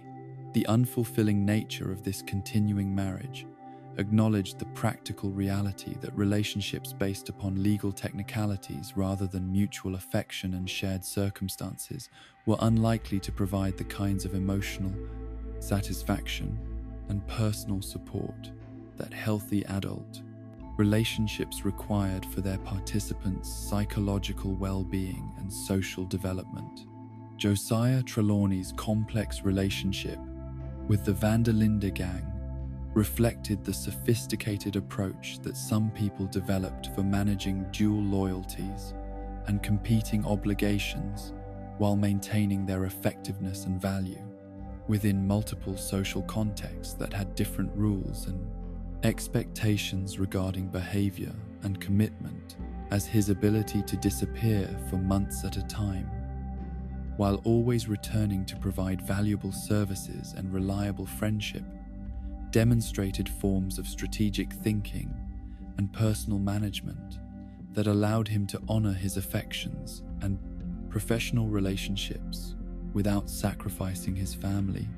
obligations or his need for conventional social respectability within the urban environment where his wife and children lived their daily lives. The double life that Trelawney maintained was not merely deception or betrayal of either his family or his gang associates, but rather practical recognition that different aspects of his personality and different sets of his skills and interests required different social environments and relationships for their full expression and development. The family that Trelawney maintained in St. Denis, including his wife and 2 children named Cornelius and Tarquin, represented his commitment to conventional domestic responsibility and social respectability that provided him with forms of meaning and personal satisfaction that were unavailable within the outlaw community. Yet his continued association with the Van der Linde gang demonstrated that such conventional relationships were not sufficient to meet all of his psychological needs and social desires, particularly his appreciation for the kinds of intellectual challenge and moral complexity that characterized life among people whose activities required constant adaptation to changing circumstances and creative solutions to problems that conventional society preferred to ignore or suppress, rather than address directly and honestly. The ignorance that Trelawney's family maintained regarding the criminal nature of his schemes reflected both his skill at compartmentalization and their own willingness to avoid asking questions that might force them to confront uncomfortable truths about the sources of their economic security and social position, creating domestic arrangements that depended upon mutual agreement to maintain certain forms of deliberate blindness and selective attention that allowed all parties to enjoy the benefits of his criminal associations without acknowledging the moral complications and practical risks that such associations necessarily created for everyone whose welfare depended upon his continued success and freedom. The birth of Jack Marston in 1895 represented far more than the simple biological addition of another member to the Van der Linde gang's extended family structure, as the arrival of this child forced every adult in their community to confront fundamental questions about the moral legitimacy and practical sustainability of their chosen way of life, when such choices would inevitably shape the development and future prospects of someone whose only crime was being born into circumstances that he had no ability to understand or influence, yet whose welfare and security would be directly affected by every decision that the gang made about their criminal activities and their relationships with the broader society that surrounded and ultimately constrained their operations. The joy and wonder that accompanied Jack's first moments of life were immediately complicated by the recognition that his presence among them created new forms of vulnerability and moral responsibility that went far beyond their previous obligations to each other as adults who had voluntarily chosen to accept the risks and consequences of outlaw life, as this innocent child would be shaped by everything he witnessed and experienced within their community, while possessing no capacity to consent to or reject the influences and examples that would inevitably mold his understanding of right and wrong, and his expectations about what adult life should involve. The gang members who welcomed Jack as their newest family member understood that his arrival had fundamentally altered the dynamics and moral implications of their criminal enterprise. as their previous justifications for their activities had been based upon the assumption that they were harming only their chosen targets and themselves. Yet the presence of a child among them meant that every robbery and every act of violence would contribute to the education and character development of someone whose future choices and moral sensibilities would be influenced by the examples and lessons he absorbed during his formative years in their care. The various gang members who became his surrogate aunts and uncles brought to their relationships with Jack their own memories of childhood trauma and family dysfunction, creating a collective determination to provide him with the kinds of love and stability that their own early experiences had lacked. Yet this well-intentioned desire to protect him from harm was constantly complicated by the reality that their lifestyle inherently exposed him to dangers and moral complexities that no amount of adult affection could entirely eliminate or resolve. The response of different gang members to Jack's presence revealed aspects of their characters and values that had been largely hidden during their previous interactions as criminal associates and chosen family members, as some discovered previously unknown capacities for tenderness and protective instinct, while others struggled with the practical demands and emotional challenges that caring for a child imposed upon people whose own psychological development had been shaped by experiences of abandonment and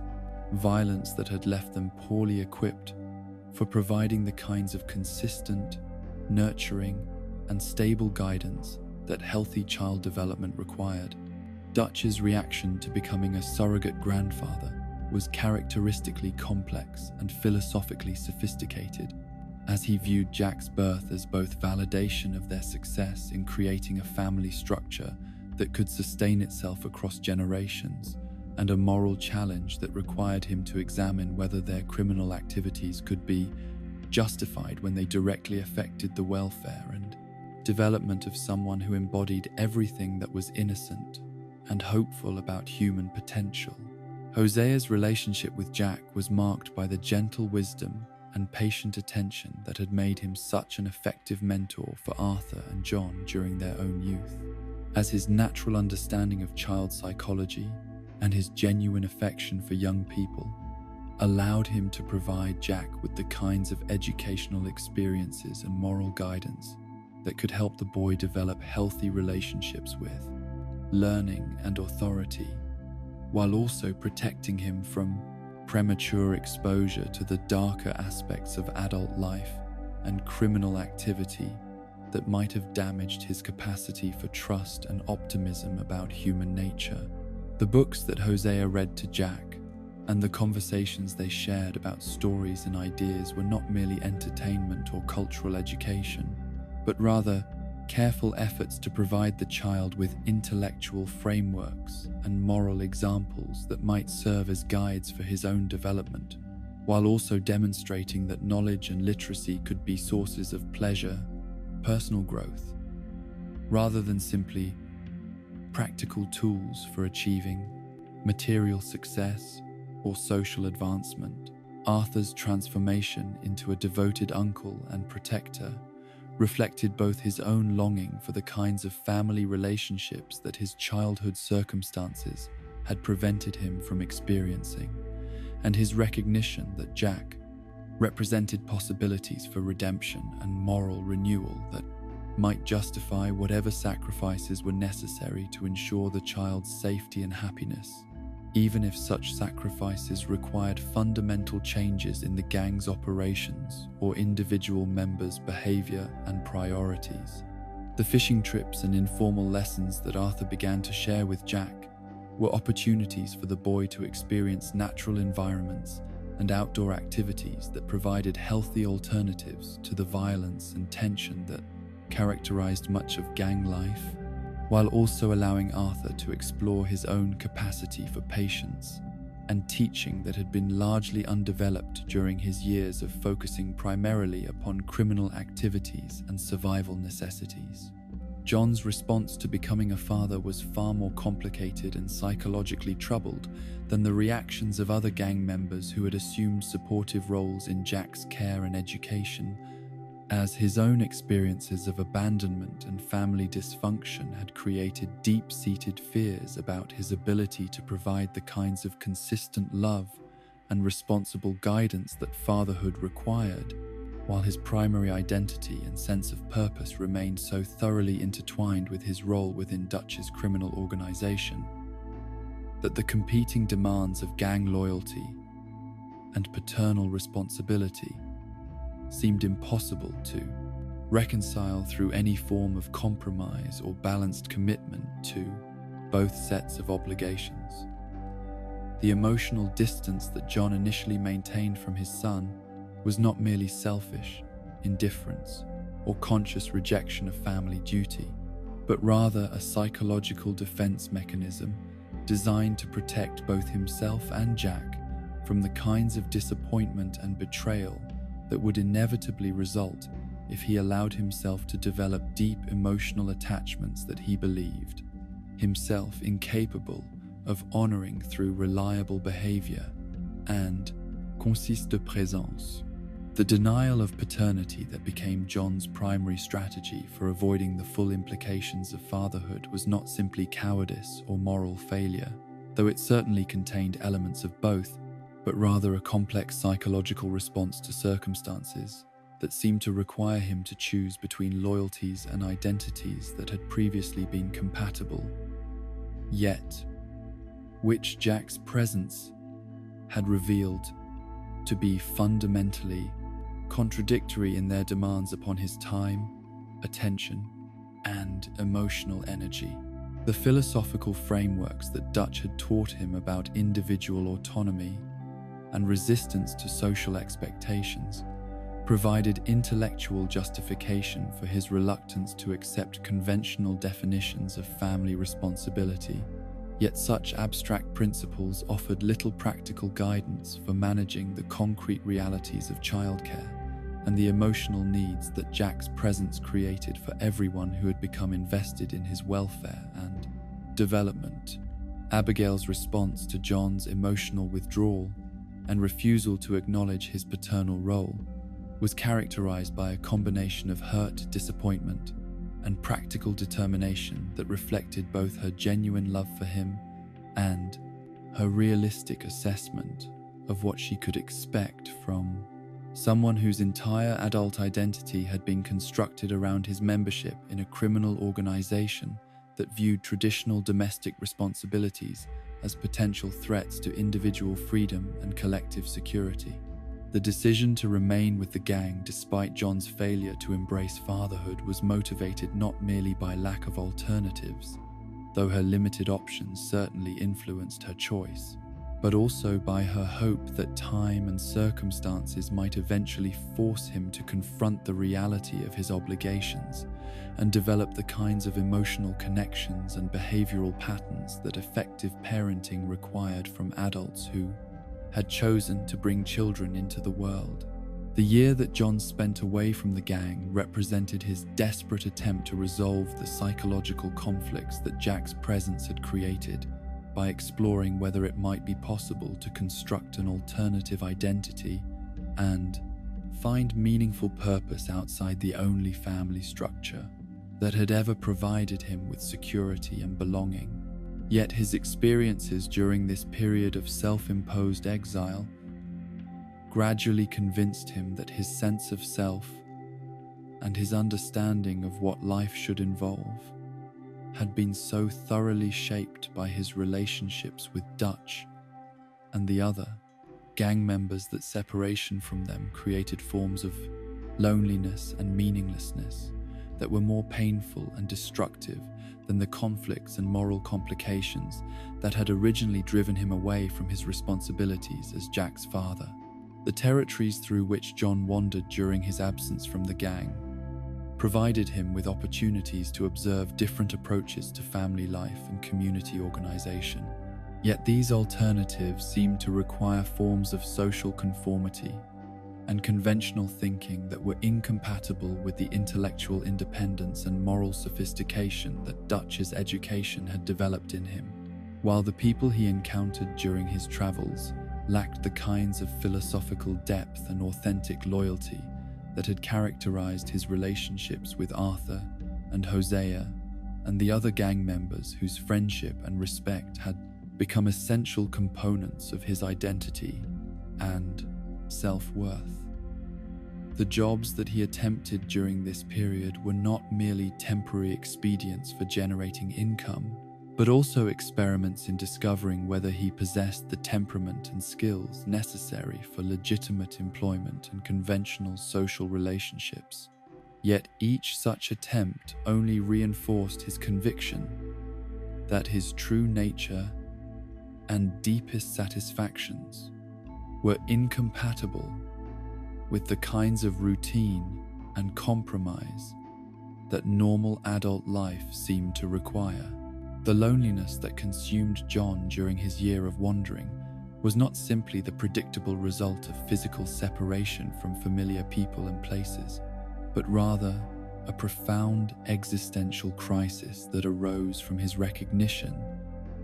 that his attempts to escape the psychological conflicts created by fatherhood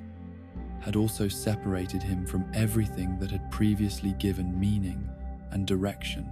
to his existence, leaving him without clear purposes or reliable sources of emotional satisfaction and personal validation. The letters that occasionally reached him with news about gang activities and Jack's development created powerful longings to return to the only context where his skills and personality had ever found genuine appreciation and productive expression. Yet such longings were always complicated by his awareness that returning would require him to confront the same impossible choices between competing loyalties that had originally driven him to seek alternatives through geographic and social escape. The decision to return to the gang was not the result of any clear resolution of the conflicts that had driven him away, but rather his gradual acceptance that the relationships and activities that had shaped his character and provided him with identity were more important to his psychological well-being than any abstract principles about family, responsibility, or social expectations that might have justified continued separation from the people whose welfare and opinion mattered most to him in practical rather than theoretical terms. The reunion with his chosen family was marked by complex emotions and unresolved tensions that reflected both genuine joy at being reunited with people he loved and continued uncertainty about how to balance his obligations to Jack with good.com, his primary loyalty to Dutch and the gang's criminal enterprise, creating conditions where his return solved some problems, while creating new forms of stress and moral complexity that would continue to influence his relationships and behavior throughout the remainder of his association with the fasting there gang. The relationship that gradually developed between John and Jack following his return was characterized by tentative attempts at emotional connection that were constantly complicated by John's lingering fears about his capacity for reliable fatherhood and Jack's natural confusion about why the man who claimed to be his father had disappeared for such an extended period without explanation or regular communication. The fishing trips and informal lessons that John began to provide for his son were not merely recreational activities or practical education, but rather careful experiments in discovering what forms of interaction felt authentic and sustainable for both of them, while also serving as opportunities for John to examine his own childhood memories and emotional needs in ways that might help him understand what kinds of guidance and attention Jack required for healthy development and successful integration into their unconventional family structure. Arthur's response to John's return was complicated by his own unresolved anger about the abandonment and his concern that John's renewed presence might create false hopes for Jack about the reliability of his father's love and commitment. Yet his genuine affection for his adopted brother and his recognition that John's struggles with fatherhood reflected psychological wounds and character limitations that were not entirely his fault, allowed them to gradually rebuild their relationship while also establishing new boundaries and expectations that acknowledged how John's priorities and behavior had been changed by his experiences of separation and return. The conversations that Arthur and John shared about family responsibility and the obligations that adults had toward children who depended upon them for security and guidance revealed both men's deep uncertainty about how to balance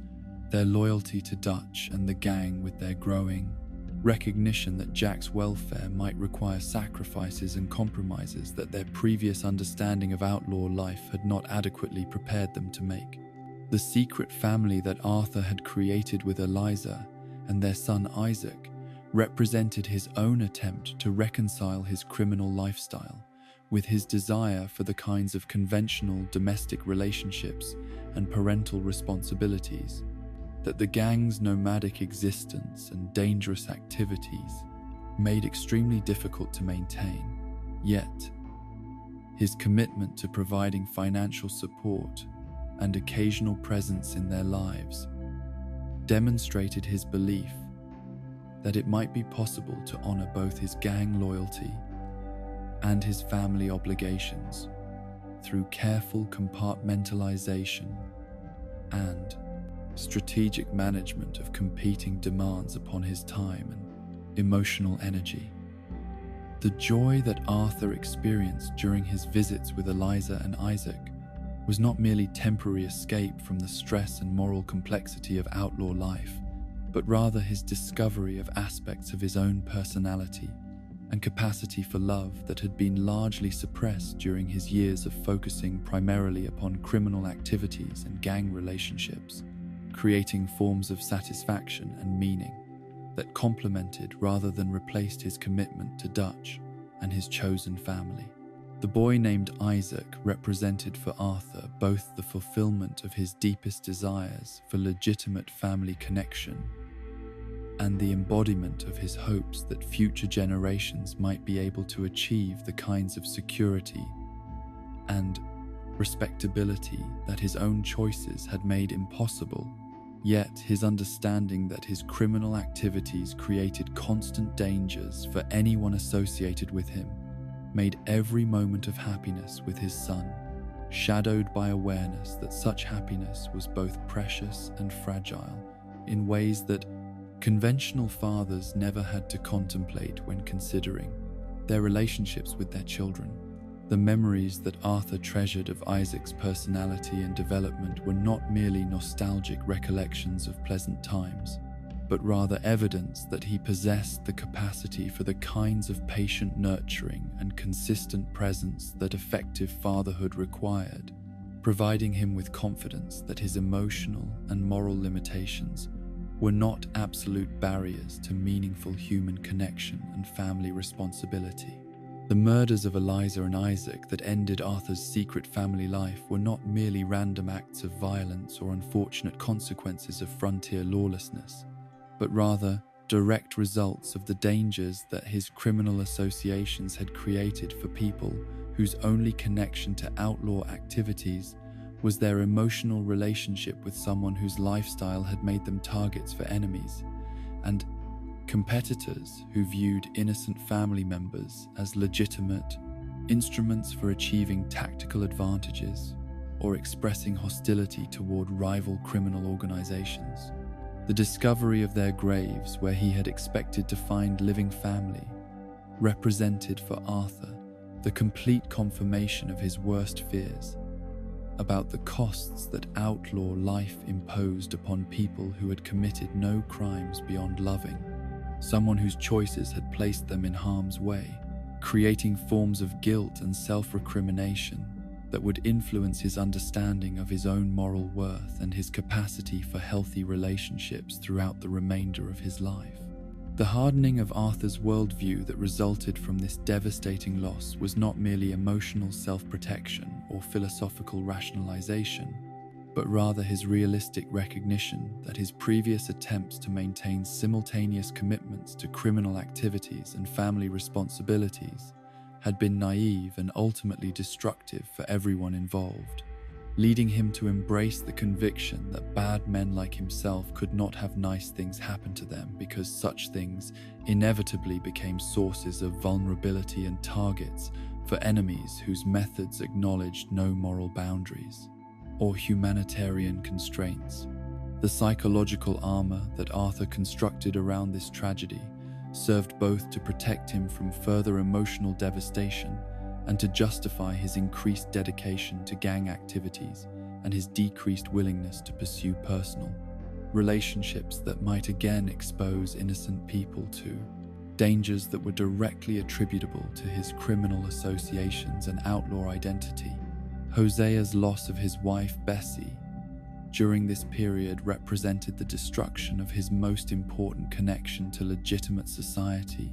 and conventional respectability, as her death eliminated his primary motivation for attempting to balance criminal activities with domestic responsibilities, while also depriving him of the emotional anchor and moral guidance that her presence had provided during the periods when gang life became morally complex or psychologically overwhelming for someone whose natural temperament was more suited to peaceful pursuits than violent confrontation and criminal enterprise. The year of drunken grief that followed her death was not merely personal indulgence or temporary loss of self-control, but rather his natural response to losing the relationship that had provided him with his strongest reasons for believing that redemption and legitimate happiness were possible for people whose circumstances had forced them to operate outside normal social boundaries and legal constraints. The psychological atmosphere within the gang during this period of multiple losses and family complications was characterized by increased tension and emotional volatility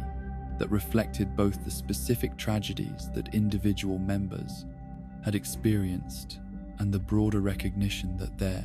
chosen way of life carried costs that extended far beyond their own survival and material welfare to affect the happiness and security of innocent people whose only crime was loving gang members or being born into their unconventional family structure. The conversations that took place around their evening campfires were marked by unspoken grief and unresolved guilt that created barriers to the kinds of authentic communication and mutual support that had previously sustained their community. Through periods of external pressure and internal conflict, while their shared awareness of what they had all lost made it increasingly difficult to maintain faith in Dutch's philosophical justifications for their criminal activities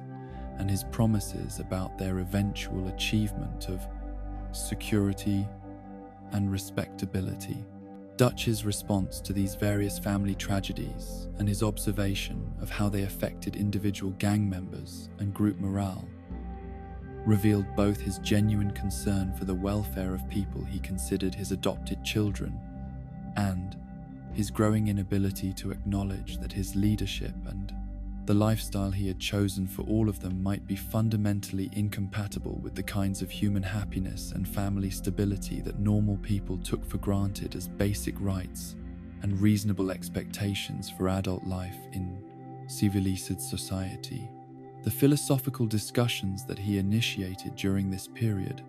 were increasingly focused upon abstract principles and theoretical justifications, rather than practical considerations about how their criminal activities affected real people in concrete ways, suggesting that his own psychological need to maintain faith in his moral authority and intellectual superiority was becoming more important to him than honest examination of whether their current path was actually serving the welfare of the people whose loyalty and sacrifice had made his vision of outlaw nobility possible to sustain and develop over more than a decade of shared danger and mutual dependence. The events that would transform the Van der Linde gang from confident criminal organization into desperate fugitives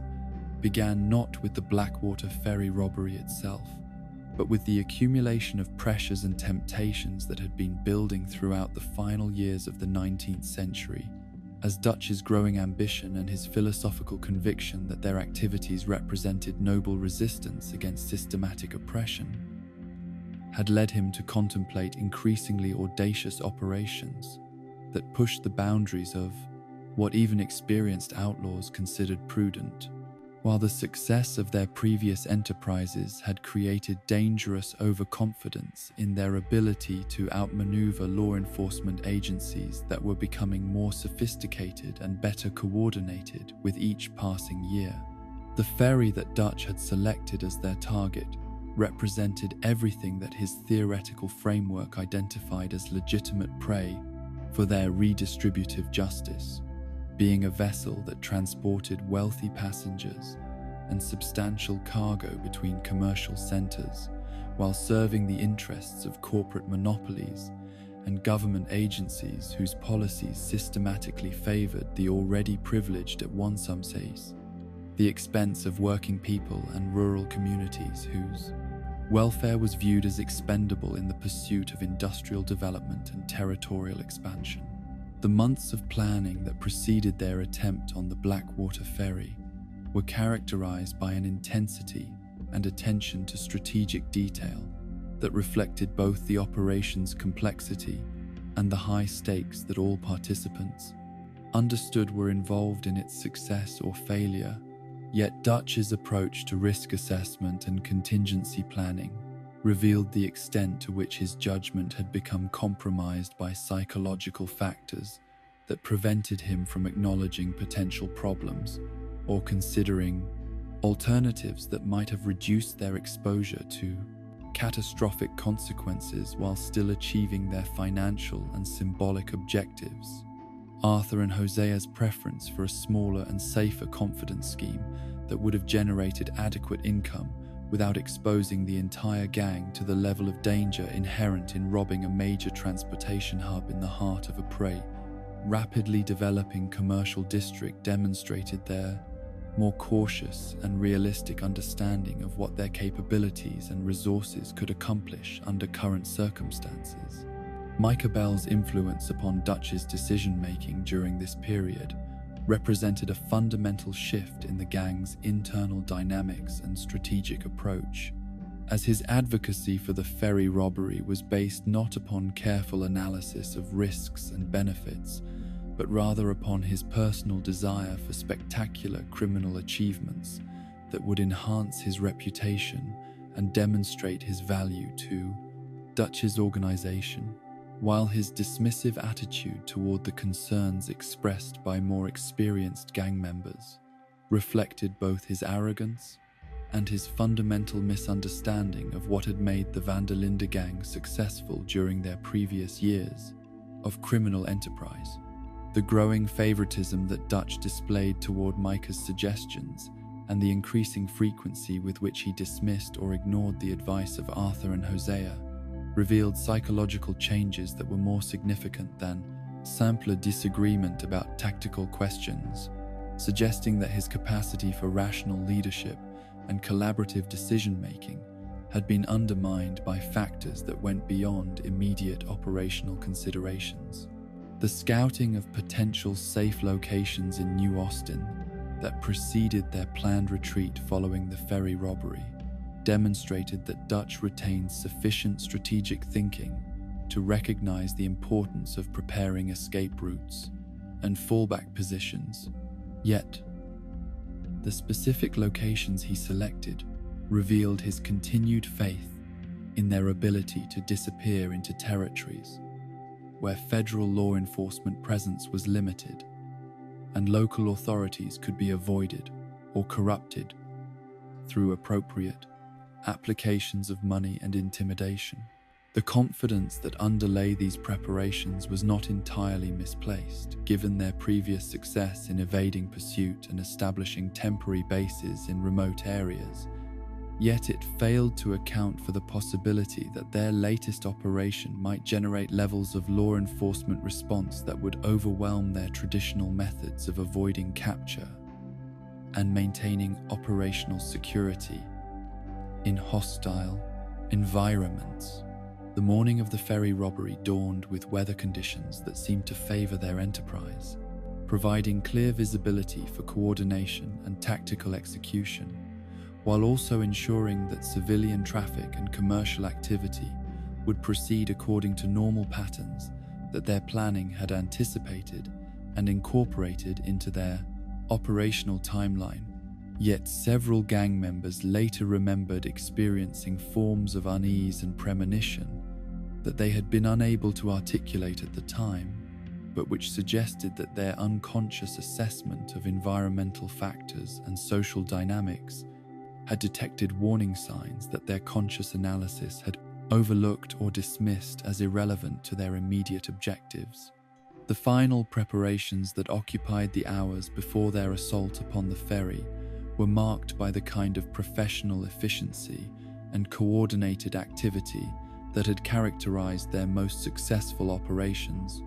Yet the psychological atmosphere among gang members was subtly different from their previous enterprises, reflecting both the unprecedented scale of their current undertaking and their awareness that failure would have consequences far more serious than simple loss of potential income or temporary disruption of their operational schedule. The initial approach to the ferry proceeded according to plan, with each team member executing their assigned responsibilities with the technical competence and tactical coordination that years of shared experience and mutual training had developed. Yet something fundamental had shifted in the environment within which they were operating, creating conditions that their previous success and accumulated expertise had not prepared them to recognize or respond to effectively when circumstances began to deviate from their carefully constructed expectations about how civilian populations and law enforcement agencies would react to their criminal enterprise. The passengers and crew aboard the ferry responded to their demands with levels of panic and resistance that exceeded what their previous encounters with similar targets had led them to expect, while the speed and intensity of official response suggested that their activities had been anticipated, or that communication systems existed that their intelligence gathering had failed to identify and account for in their planning process. What began as a carefully orchestrated wealth redistribution operation quickly degenerated into a chaotic exchange of gunfire that transformed their intended demonstration of criminal sophistication into a desperate struggle for survival against opponents who possessed not only superior numbers but also tactical advantages and strategic coordination that revealed how completely the context of outlaw activities had changed during the period when the Linde gang had been developing their skills and reputation within relatively isolated frontier environments. The ferry that was supposed to provide them with financial security and symbolic victory over corporate oppression instead became a floating battlefield where the philosophical principles that had previously guided their activities were abandoned in favor of the simple imperative of survival against overwhelming odds that threatened to destroy not merely their criminal organization, but their lives and their freedom in ways that no amount of previous success or accumulated wisdom could adequately prepare them to manage. The civilians who died during the massacre were not abstract representations of systematic oppression or legitimate targets for revolutionary violence, but rather real human beings whose terror and suffering could not be rationalized away through appeals to higher principles or greater goods, forcing gang members to confront the gap between their theoretical justifications for criminal activity and the actual consequences that such activity produced for innocent people whose only crime was being in the wrong place at the wrong time, when Dutch's vision of noble outlawry collapsed into simple carnage that served no purpose beyond the immediate necessity of fighting their way to temporary safety.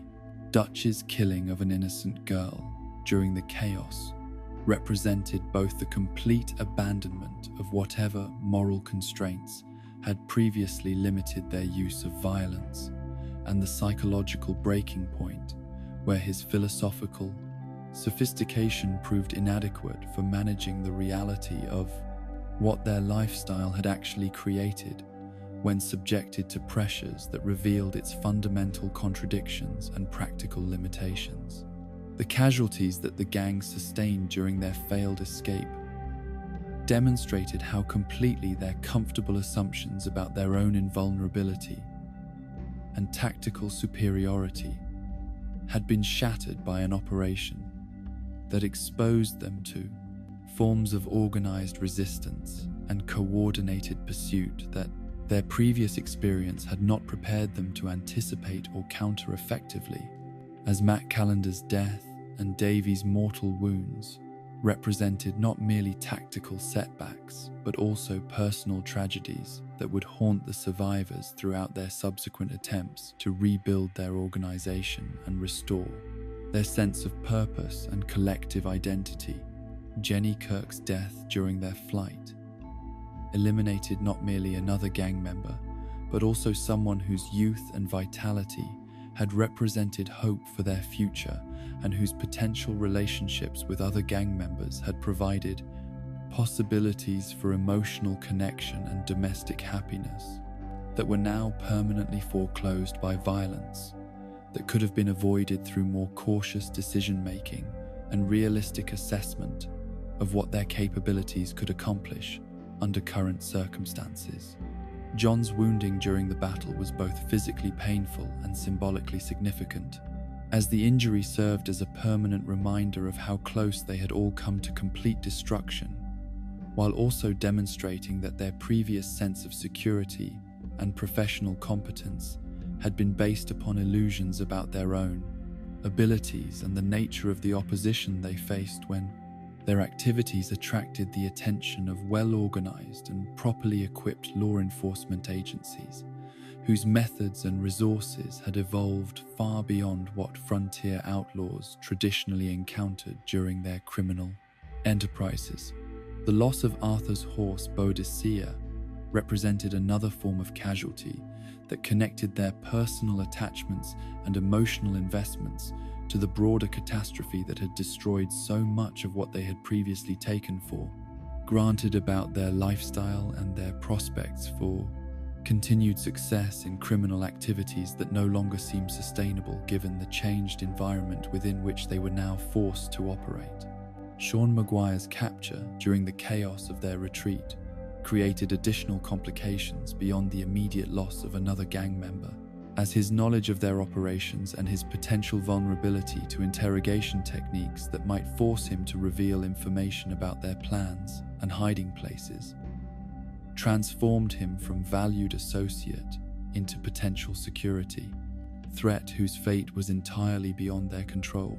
yet whose treatment by law enforcement agencies could have consequences for the safety and freedom of everyone who remained at liberty following their disastrous attempt to achieve financial independence through one spectacular criminal operation.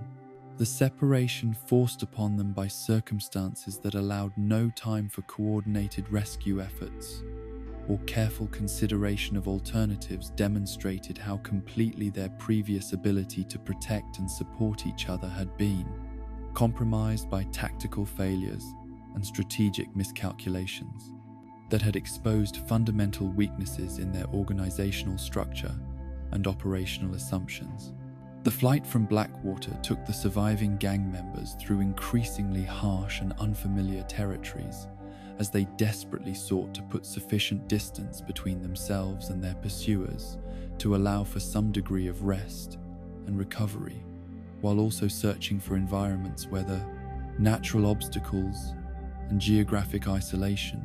might provide protection against the systematic manhunt that they correctly anticipated would follow their devastating failure to execute what had been intended as their greatest triumph and their Rouquet pathway to comfortable retirement from criminal activities. The psychological trauma of what they had experienced during the massacre made it difficult for any of them to think clearly about strategic options or long-term planning, while the immediate necessities of survival and evasion required forms of physical endurance and mental resilience that tested every aspect of their individual capabilities and collective cohesion under conditions that offered no opportunity for the kind of extended reflection and collaborative decision-making that had previously characterized their approach to major challenges and organizational crises. The mountains that provided their eventual refuge were both sanctuary and prison, as the harsh weather conditions and geographic isolation that protected them from immediate pursuit also trapped them in an environment where their survival depended entirely upon their ability to locate or create shelter and obtain food and fuel under circumstances that offered no margin for error or extended trial and error approaches to solving practical problems that required immediate and effective solutions if they were to avoid freezing or starving before spring weather made it possible to resume their flight toward territories where they might be able to re-establish something resembling their previous operational effectiveness and organizational stability. The winter that they spent in these frozen mountains tested every aspect of their relationships and individual character in ways that their previous challenges had not approached, as the combination of physical discomfort, psychological trauma, and uncertain future prospects created conditions where personal conflicts and philosophical disagreements could no longer be managed through the diplomatic approaches and collaborative problem-solving that had previously maintained group cohesion during periods of stress and uncertainty. The psychological impact of their failure at Blackwater was not limited to immediate grief and disappointment over the loss of gang members and the destruction of their financial plans, but extended to more fundamental questions about the validity of Dutch's leadership and the moral foundations of their entire enterprise. As the reality of what had occurred during the ferry robbery forced everyone to confront the gap between their theoretical justifications for criminal activity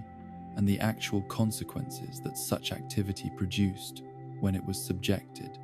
to the kind of organized resistance and systematic pursuit that represented the true nature of law enforcement response to serious threats against established order and commercial interests. The conversations that took place around their campfires during the long winter nights were marked by unspoken tensions and careful avoidance of topics that might have forced them to acknowledge uncomfortable truths about their situation and their prospects for recovery from what had clearly been not merely a tactical setback but a fundamental transformation of their circumstances and their relationship to the broader society within which they were forced to survive and operate. Dutch's behavior during their mountain exile revealed the first clear signs of psychological deterioration that would eventually destroy his capacity for effective leadership and rational decision-making,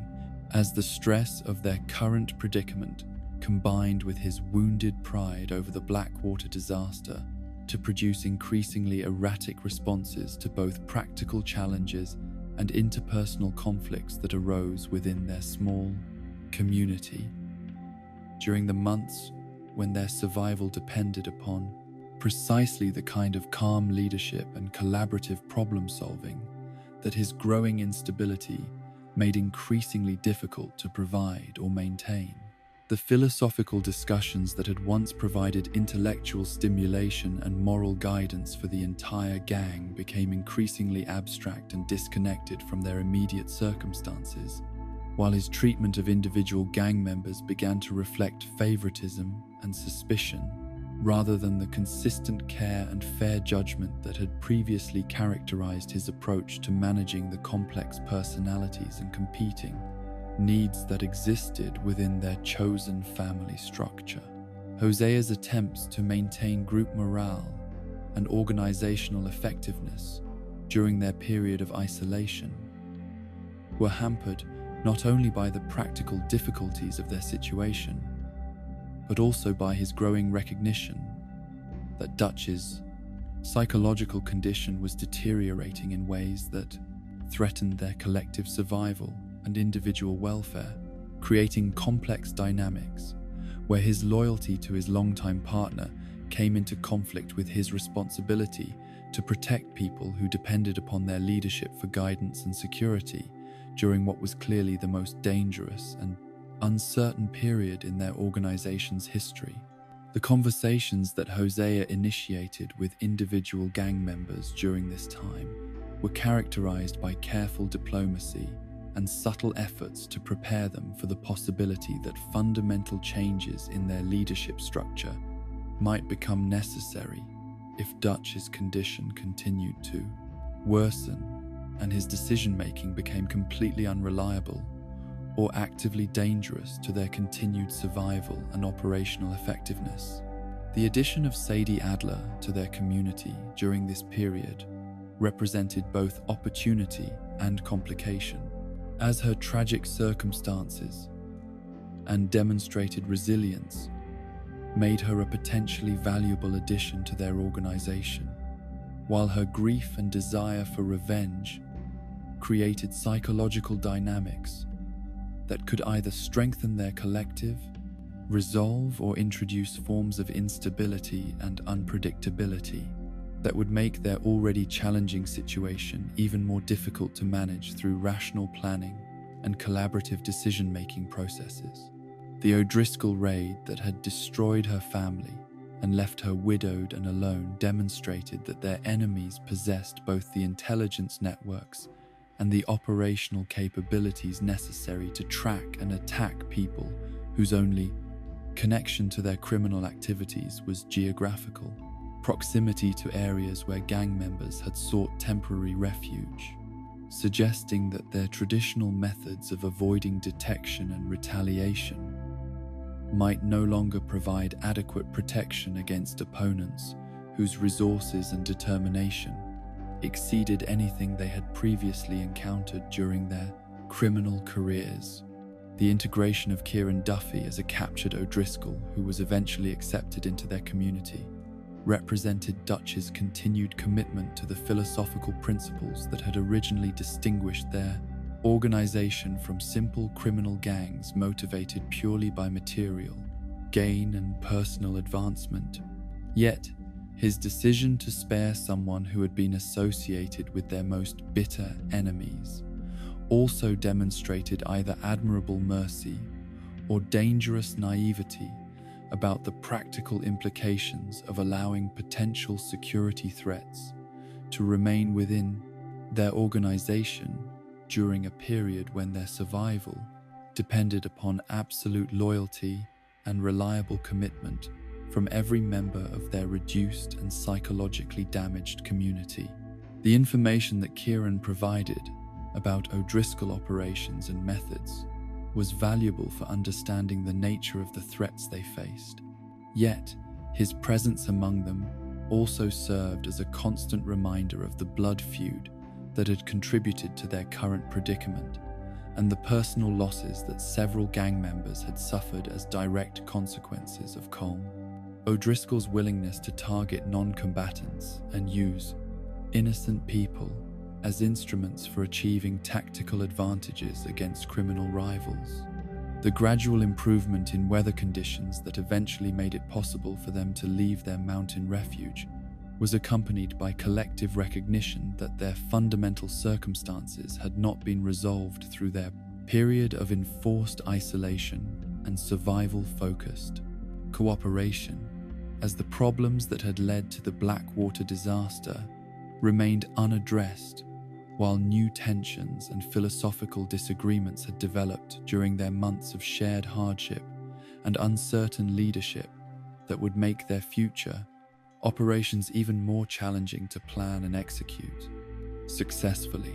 The gang that descended from the mountains toward the plains and river valleys where they hoped to re-establish their criminal activities was fundamentally different from the confident and philosophically unified organization that had attempted the ferry robbery.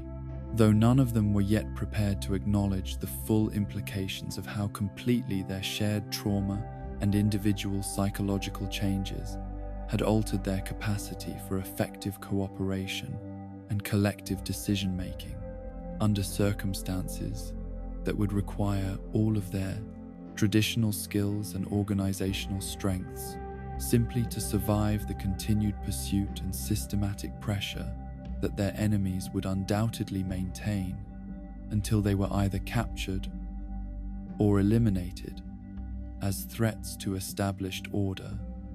and commercial interests. The territories through which they traveled following their departure from the mountains offered both opportunities for recovery and renewed dangers that tested their ability to function as a cohesive unit, while also exposing them to forms of temptation and moral compromise that their previous principles and organizational culture had been designed to prevent or manage through collaborative discussion and shared commitment to standards of behavior that distinguished them from common criminals whose activities served no purposes beyond immediate personal benefit and simple antisocial hostility toward law and social order. The communities they encountered during this period were themselves struggling with the effects of rapid economic and social change that had disrupted traditional ways of life and created conditions where criminal organizations could sometimes provide forms of protection and economic opportunity that legitimate institutions had failed to offer to people whose circumstances had placed them outside the normal channels of political representation and economic advancement. The journey through the heartlands that followed their descent from the frozen mountains carried the Linde gang into territories that offered both familiar comforts and unprecedented dangers, as the landscapes and communities they encountered reminded them of their previous successes and happier times, while also demonstrating how completely the world had changed around them during their period of isolation and recovery from the past catastrophic failure that had transformed them from confident criminal organization into desperate fugitives whose every movement was shadowed by the constant threat of discovery and violent confrontation with law enforcement agencies that possessed resources and coordination capabilities far beyond anything they had previously encountered during their years of frontier criminal activity. The camps they established in these rolling plains and river valleys were necessarily temporary and defensible rather than comfortable and permanent, reflecting their recognition that their circumstances no longer allowed for the kind of stable domestic arrangements and relaxed social interactions that had previously characterized their approach to outlaw life,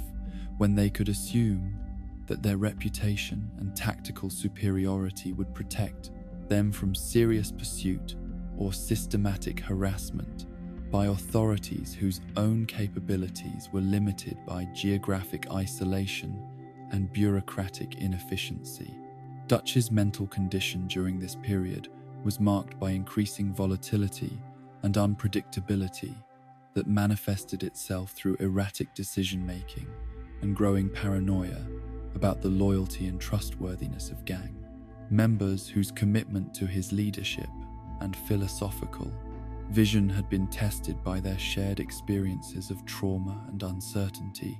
while his relationship with Micah Bell continued to develop in ways that alarmed older and more experienced gang members, who recognized that Bell's influence was encouraging Dutch's worst tendencies toward grandiose planning and reckless disregard for the safety and welfare of people, whose survival depended upon more cautious and realistic approaches to criminal enterprise under circumstances that offered little margin for error or recovery from tactical mistakes. The philosophical discussions that Dutch initiated during their evening gatherings were increasingly dominated by abstract theorizing and defensive rationalization, rather than practical analysis of their current situation and collaborative planning for addressing the immediate challenges that their survival and continued freedom required them to solve through collective effort and shared commitment to realistic assessment of their capabilities and limitations. The growing influence of Micah Bell upon Dutch's thinking and planning represented perhaps the most visible and dangerous symptom of their leader's psychological deterioration, as Bell's own criminal background and personal philosophy were fundamentally incompatible with the humanitarian principles and moral constraints that had originally distinguished the Van der Linde gang from common outlaws whose activities served no purposes beyond immediate material gain, and simple anti-social hostility toward established authority and social order. The conversations that took place between Dutch and Micah during this period were characterized by mutual reinforcement of paranoid suspicions and grandiose ambitions that bore little relationship to the practical realities of their Khans, current circumstances, or the actual capabilities that their reduced and psychologically damaged organization possessed for executing the kinds of spectacular criminal operations that Bell advocated as solutions to their financial and strategic problems. While the exclusion of Arthur and Hosea from these planning sessions represented a fundamental change in the collaborative decision-making processes that had previously been essential components of their organizational culture, operational effectiveness. Arthur's illness during this period added another layer of tragedy and complexity to the gang's deteriorating situation, as the tuberculosis that was gradually consuming his physical strength and endurance also served as a powerful metaphor for the moral and spiritual decay that was destroying the philosophical foundations and human relationships that had once made their criminal enterprise seem noble and worthwhile. Despite its obvious violations of legal and social norms that governed conventional approaches to achieving security and respectability within established society, the coughing fits and physical weakness that increasingly characterized Arthur's daily existence provided constant reminders that time was limited and that whatever redemption or meaningful resolution might be possible for their collective crisis would need to be achieved quickly, before death and dissolution eliminated whatever opportunities remained for salvaging something worthwhile from the wreckage of Dutch's vision and the sacrifices that so many people had made in service of ideals that were proving to be either fundamentally flawed or impossible to maintain. Under the pressures and temptations that accompanied criminal life in an increasingly organized and surveillance-oriented social environment, the kidnapping of young Jack Marston by the Braithwaite family represented both a direct assault upon the gang's sense of security and family unity, and a catalyst for psychological transformations that would fundamentally alter the relationships and priorities of several gang members whose previous understanding of loyalty and moral obligation had been based upon abstract principles rather than immediate threats to the welfare of innocent people whose safety and happiness had become more important than any criminal objectives or philosophical commitments that might conflict with the imperative of protecting children from the consequences of adult conflicts and criminal activities that they had no ability to understand or influence. The panic and rage that consumed John upon learning of his son's abduction forced him to confront the reality that his careful emotional distance and deliberate ambivalence about fatherhood had been nothing more than elaborate forms of self-deception designed to protect him from acknowledging how completely his heart had been captured by the boy whose existence he had treated as an inconvenient complication to his primary loyalty to Dutch and the gang's criminal enterprise. The rescue operation that followed Jack's kidnapping demonstrated both the gang's continued capacity for effective coordinated action when their objectives were clear and morally unambiguous, and the extent to which their quotami alarm willingness to use violence had evolved beyond the humanitarian constraints that had previously limited their methods and distinguished their activities from simple terrorism and random destruction that served no purposes beyond intimidation and revenge against enemies whose own behavior violated codes of conduct that even criminal organizations were expected to honor in their relationships with non-combatants and innocent bystanders. The assault upon the Braithwaite Manor was executed with a level of systematic brutality that reflected both their desperation to recover Jack safely and their recognition that their enemies had escalated their conflict beyond the boundaries of civilized warfare between competing criminal organizations, creating conditions where normal restraints and moral limitations seemed inadequate for protecting the welfare of people whose vulnerability made them attractive targets for opponents, whose methods acknowledged no distinction between legitimate military objectives and simple hostage-taking, designed to achieve psychological advantages through the exploitation of human affection and family loyalty. John's transformation during this crisis from reluctant and emotionally distant father into someone whose primary identity and deepest commitments were organized around his love for Jack and his determination to protect his family from further harm, represented both individual, psychological growth and symbolic recognition that authentic human relationships were more important and enduring than abstract principles or organizational loyalty that failed to honor the welfare and security of specific people whose happiness and development had become the most meaningful measures of success and moral achievement that adult life could provide. The embrace that John shared with Jack following the successful rescue was not merely the reunion of family members who had been temporarily separated by external forces, but rather the definitive moment when John accepted the responsibilities and commitments that would guide his behavior and decision-making throughout the remainder of his life, regardless of whatever conflicts such acceptance might create with his previous obligations to Dutch and the gang's criminal activities. The psychological impact of Jack's kidnapping and recovery extended far beyond John's personal transformation, to affect the entire gang's understanding of what they were fighting for and what sacrifices might be justified by their commitment to protecting people whose welfare had become more important than their own survival or the abstract ideals that had originally motivated their rebellion against established authority and conventional social expectations, while also demonstrating how completely their criminal activities had created vulnerabilities and exposed innocent people to dangers that could have been avoided through different life choices and alternative approaches to achieving the ease,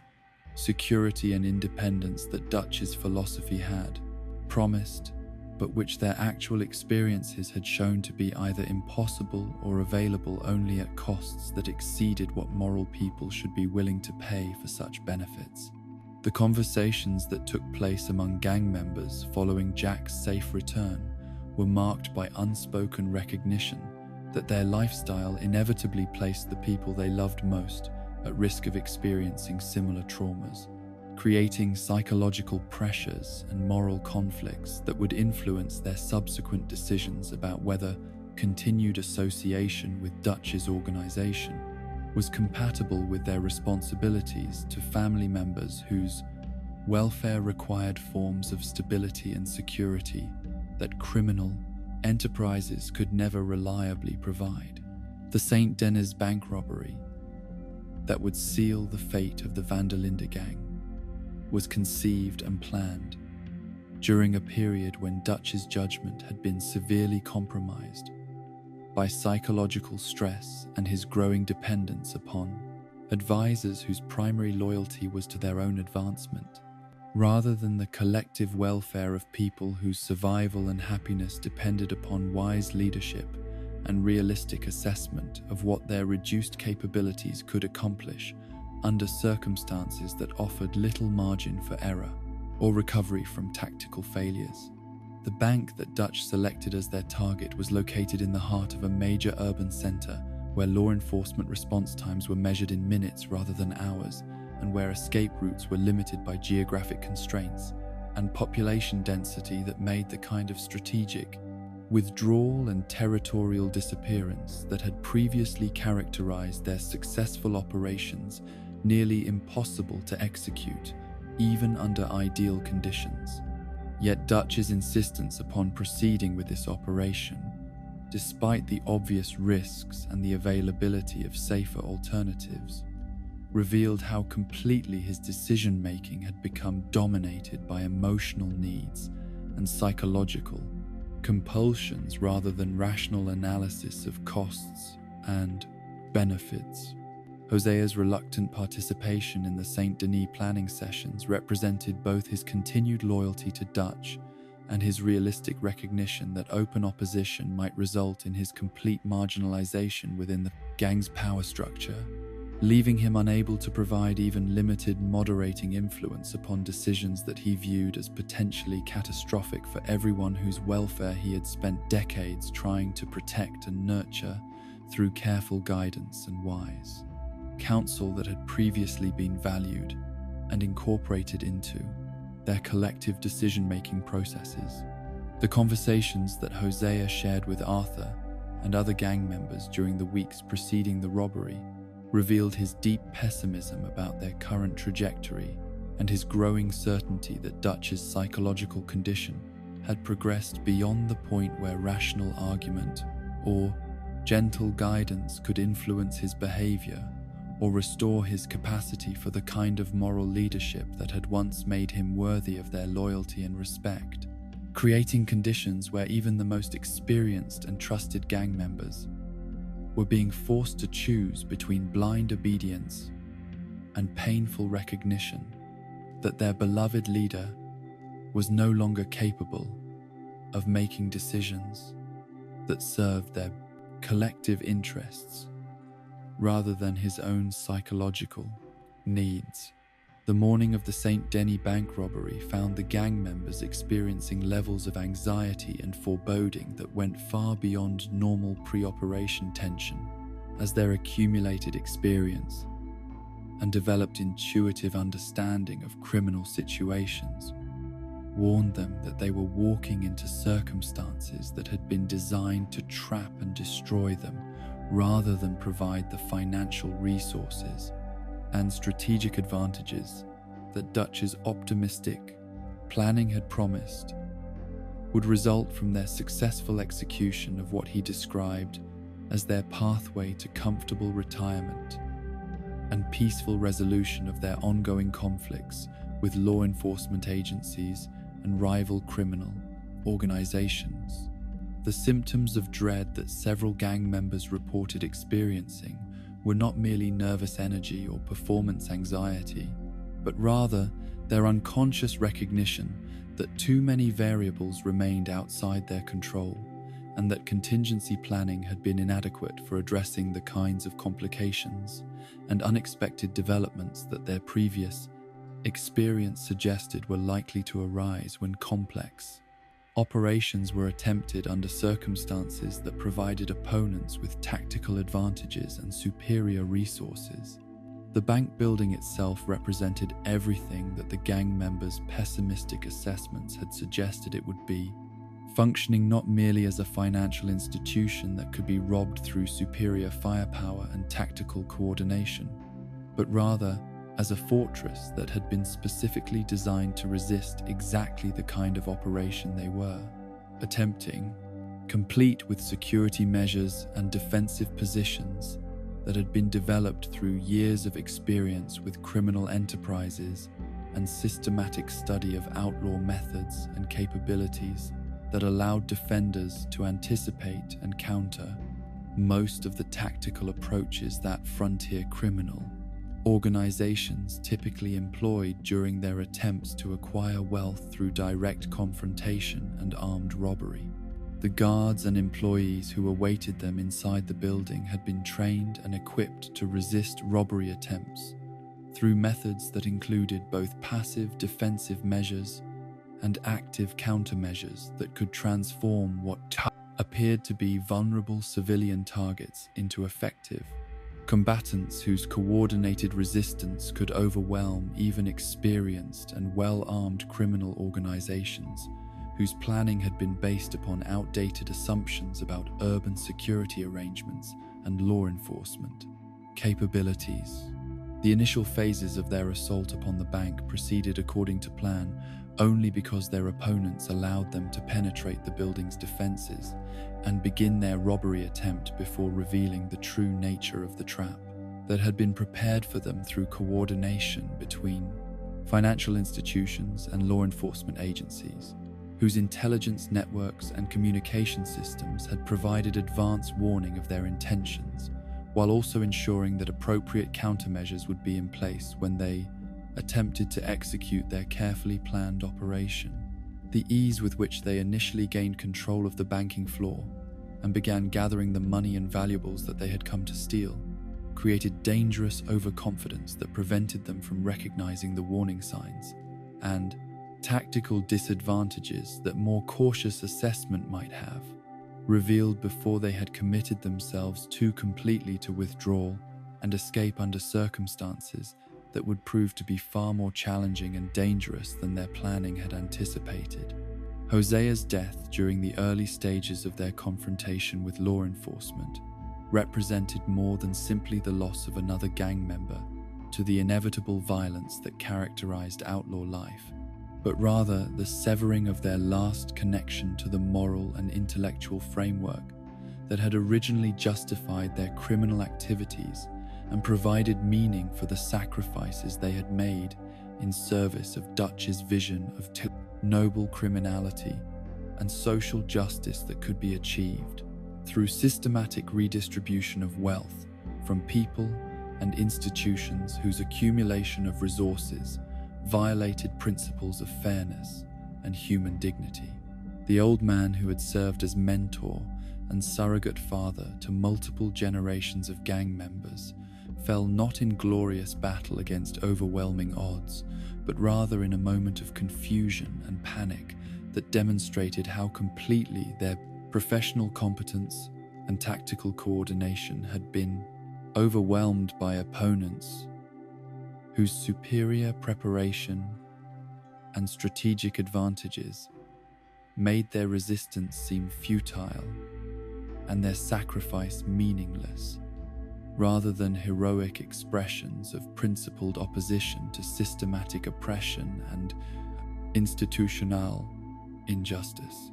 The grief and rage that consumed gang members as they witnessed Hosea's death was complicated by their immediate recognition that his loss represented not merely personal tragedy, but also symbolic confirmation that whatever noble aspirations had once motivated their collective enterprise had been permanently destroyed by circumstances and choices that had gradually transformed their philosophical rebellion into simple criminal activity driven by desperation rather than principle and sustained by violence rather than the community, solidarity, and moral purpose that had previously distinguished their organization from common outlaw gangs, whose activities served no objectives beyond material gain and antisocial hostility toward established authority and social order. The man who had taught them to think critically about justice and individual responsibility was gone, and with him disappeared the last restraining influence upon Dutch's increasingly erratic and self-destructive decision-making that might have provided alternative leadership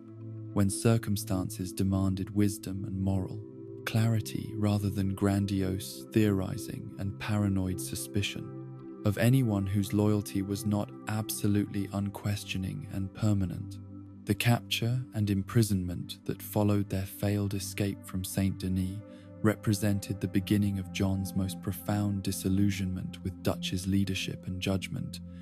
as the enforced separation from his family and the constant proximity to death created conditions for reflection and moral evaluation that his previous life had never allowed or encouraged him to undertake with sustained attention and honest self-examination that revealed how completely his adult identity and sense of purpose had been subsumed into Dutch's vision of outlaw nobility while neglecting his own moral development and family responsibilities that required forms of maturity and commitment that gang life had, actively discouraged through its emphasis upon loyalty to abstract principles rather than specific human relationships and concrete obligations to people whose welfare depended upon reliable behavior and consistent presence, rather than philosophical sophistication or criminal competence. The conversations that John had with fellow prisoners during his incarceration provided him with perspectives on criminal life and its consequences that had been unavailable within the closed world of their gang community, as discussions with men who had chosen different approaches to survival outside the law revealed both advantages and limitations of the theoretical frameworks that Dutch had taught him to use for understanding their activities as noble resistance rather than simple antisocial behavior that violated legitimate social contracts and moral obligations that civilized people had toward each other and toward the communities where they lived and worked and raised their families according to principles that honored human dignity and collective welfare, rather than individual freedom and personal autonomy pursued without regard for consequences that affected innocent people who had committed no crimes beyond existing in proximity to criminal organizations, whose activities created dangers and disruptions that law enforcement agencies were obligated to address through whatever methods proved necessary for protecting public safety and social stability. The rescue operation that Dutch organized to free John and other captured gang members from Saint Denis represented both his continued capacity for effective leadership when circumstances demanded decisive action and his growing tendency to view such operations primarily as opportunities to demonstrate his own tactical brilliance and strategic superiority, rather than genuine expressions of concern for the welfare of people whose survival depended upon his planning and decision-making abilities that were being compromised by psychological pressures and character defects that made him increasingly unreliable as a leader whose primary responsibility should have been protecting the lives and freedom of people who had entrusted their fate to his wisdom and moral authority. The philosophical justifications that Dutch provided for their violent assault upon the jail were genuine expressions of his continued belief that freeing his followers represented moral imperatives that transcended normal concerns about law and social convention, yet his behavior during the operation revealed how completely his understanding of leadership had become focused upon his own need for validation and recognition, rather than realistic assessment of what methods would best serve the welfare and long-term interests of people whose loyalty, sacrifice had made his criminal career possible and sustainable over more than 2 decades of frontier outlaw activities. The boat that was supposed to carry them to safety became instead the vehicle for their transportation to Guam, an island that would test every aspect of their relationships and moral principles in ways that their previous experiences had never required, as the tropical environment and foreign political situation provided context for choice and behavior that stripped away comfortable rationalizations and familiar reference points that had previously allowed them to avoid confronting fundamental questions about right and wrong that their current circumstances made impossible to evade through appeals to gang loyalty or practical necessity that bore no relationship to genuine moral reasoning or ethical consideration of how their actions affected innocent people whose welfare should have been protected rather than sacrificed to their immediate survival needs and strategic objectives. Colonel Foussard's regime on Guam provided Dutch with opportunities to exercise power and authority in ways that revealed the true nature of his character when he was freed from the restraining influence of gang members whose moral sensibilities and practical wisdom had previously moderated his worst impulses and most dangerous tendencies, as his casual brutality toward the island's inhabitants demonstrated that his philosophical sophistication and humanitarian rhetoric had always been secondary to his fundamental need for dominance and control over people and situations that challenged his authority or questioned his judgment about appropriate methods for achieving objectives that he viewed as justified by circumstances and necessities that others were supposedly too naive or cowardly to understand and accept as inevitable components of effective leadership and successful criminal enterprise. John's growing horror at Dutch's behavior during their island exile was intensified by his recognition that this was not sudden transformation brought about by extreme circumstances, but rather the emergence of character traits and moral limitations that had always existed beneath the surface of Dutch's intellectual sophistication and charismatic leadership, waiting for conditions that would allow such tendencies to express themselves without constraint or consequence from people whose opinion and welfare Dutch had claimed to value above all other considerations, yet whose actual influence upon his decision-making had always been conditional upon their willingness to support his authority and validate his vision of himself as benevolent leader and philosophical teacher whose wisdom and moral superiority justified whatever methods he deemed necessary for protecting and advancing the interests of their chosen family and criminal organization. The escape from Guarma that Dutch orchestrated through systematic violence and manipulation left dozens of innocent people dead while accomplishing nothing more than temporary liberation of criminal fugitives whose continued freedom would inevitably result in additional suffering for communities and individuals whose only connection to their conflict was geographical proximity to territories where law enforcement agencies were attempting to apprehend dangerous criminals whose activities had already demonstrated their willingness to sacrifice civilian welfare for their own immediate advantage and long-term survival. In environments where moral considerations and humanitarian constraints were viewed as luxuries, that practical circumstances and strategic necessities made impossible to maintain or honor through behavioral choices that acknowledged obligations to people whose welfare should have been protected rather than exploited for tactical advantage. The return to American territory following their Guarma experience provided John with opportunities for extended reflection upon how completely their collective choices had deviated from anything that could be justified through appeals to higher principles or social justice, while simultaneously forcing him to confront questions about what, if anything, could be salvaged from the wreckage of their shared enterprise, before it was too late to protect the people whose welfare had become more important to him than his own survival, or the abstract ideals that had once seemed so compelling when they were discussed around campfires during better times, when the future had seemed to offer possibilities for redemption and peaceful resolution of conflicts that were now revealed to be irreconcilable contradictions between individual desire and collective responsibility, between criminal freedom and family security, between loyalty to chosen family and obligation to innocent people whose happiness and safety required forms of stability and social respectability that outlaw life could never provide, regardless of how noble its philosophical justifications might appear to people whose judgment had been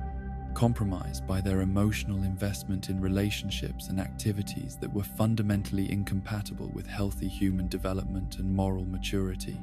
The final dissolution of the Van der Linde gang occurred not through dramatic confrontation or violent explosion of accumulated tensions, but rather through quiet recognition among individual members that their shared enterprise had become morally bankrupt and practically unsustainable, as each person was forced to choose between continued loyalty to Dutch's deteriorating leadership and responsibility for protecting innocent people whose welfare had become more important than abstract principles or group solidarity. that no longer served any constructive purpose beyond postponing inevitable reckonings with consequences that could not be avoided through philosophical rationalization or strategic maneuvering that failed to address fundamental contradictions between criminal methodology and humanitarian objectives that had originally distinguished their organization from common outlaw gangs whose activities served no purposes beyond immediate material gain and antisocial hostility toward established authority and social institutions.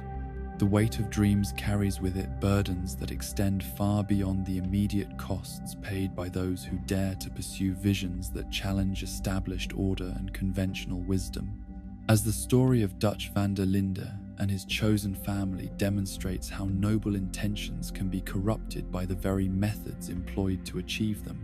while individual desires for freedom and autonomy inevitably come into conflict with collective responsibilities and moral obligations that acknowledge the interconnectedness of all human welfare and the impossibility of achieving genuine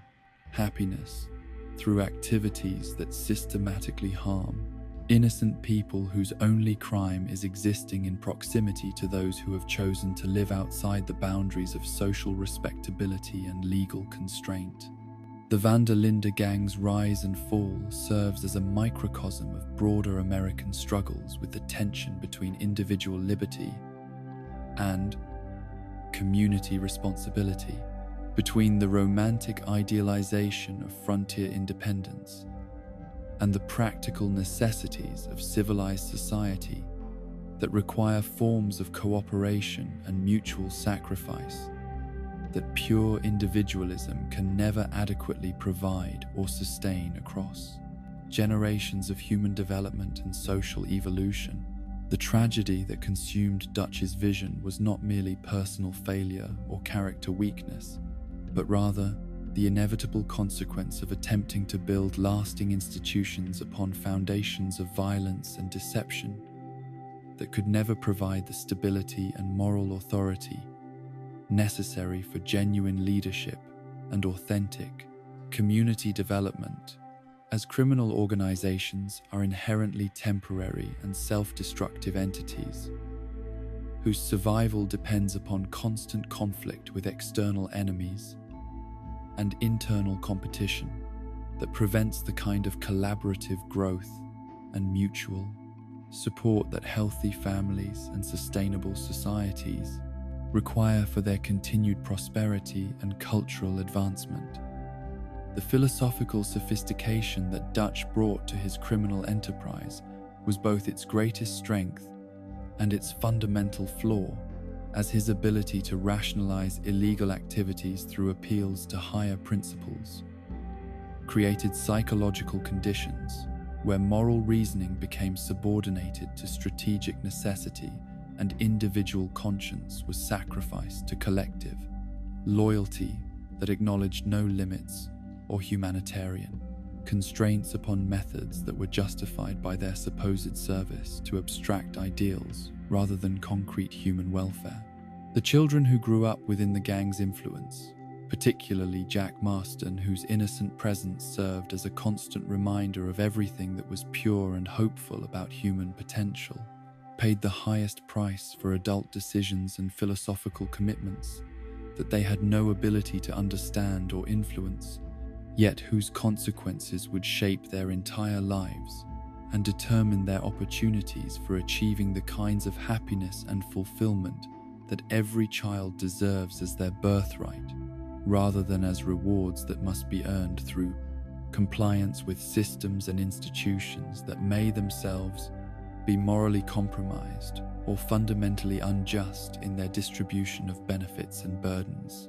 The love that gang members felt for Jack was genuine and profound, yet such love was ultimately inadequate for protecting him from the violence and instability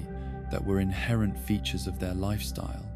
demonstrating how individual virtue and good intentions can never fully compensate for structural problems and systemic contradictions that require collective action and social transformation, rather than personal heroism or family loyalty, that operates within fundamentally flawed frameworks and, morally bankrupt institutions. The women who found themselves associated with the van der Linde gang, whether through romantic attachment, family connection, or simple survival necessity, faced choices and constraints that reflected broader patterns of gender oppression and economic exploitation that characterized American society during this period of rapid industrialization and territorial expansion, as their limited alternatives and restricted opportunities for independent advancement made association with criminal organizations seem like reasonable responses to circumstances that offered few legitimate paths towards security, respectability for people whose backgrounds and social circumstances excluded them from conventional sources of protection and economic opportunity. Abigail Roberts's journey from young prostitute to devoted mother and partner demonstrated both individual resilience and the tragedy of a society that systematically failed to provide adequate support and genuine alternatives for women whose circumstances required them to make adult decisions and accept adult risks before they possessed either the emotional maturity or the practical resources necessary for making informed choices about their futures and the kinds of relationships that would best serve their long-term interests and welfare.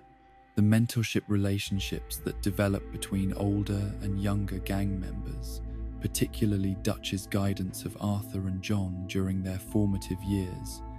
revealed both the positive potential and the dangerous limitations of informal education that occurred outside institutional frameworks and social oversight that might have provided alternative perspectives and corrective influences when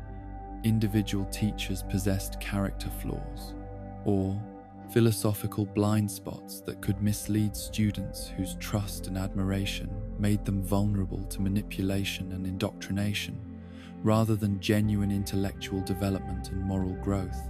Arthur's transformation from desperate street orphan into thoughtful and capable adult demonstrated the power of authentic care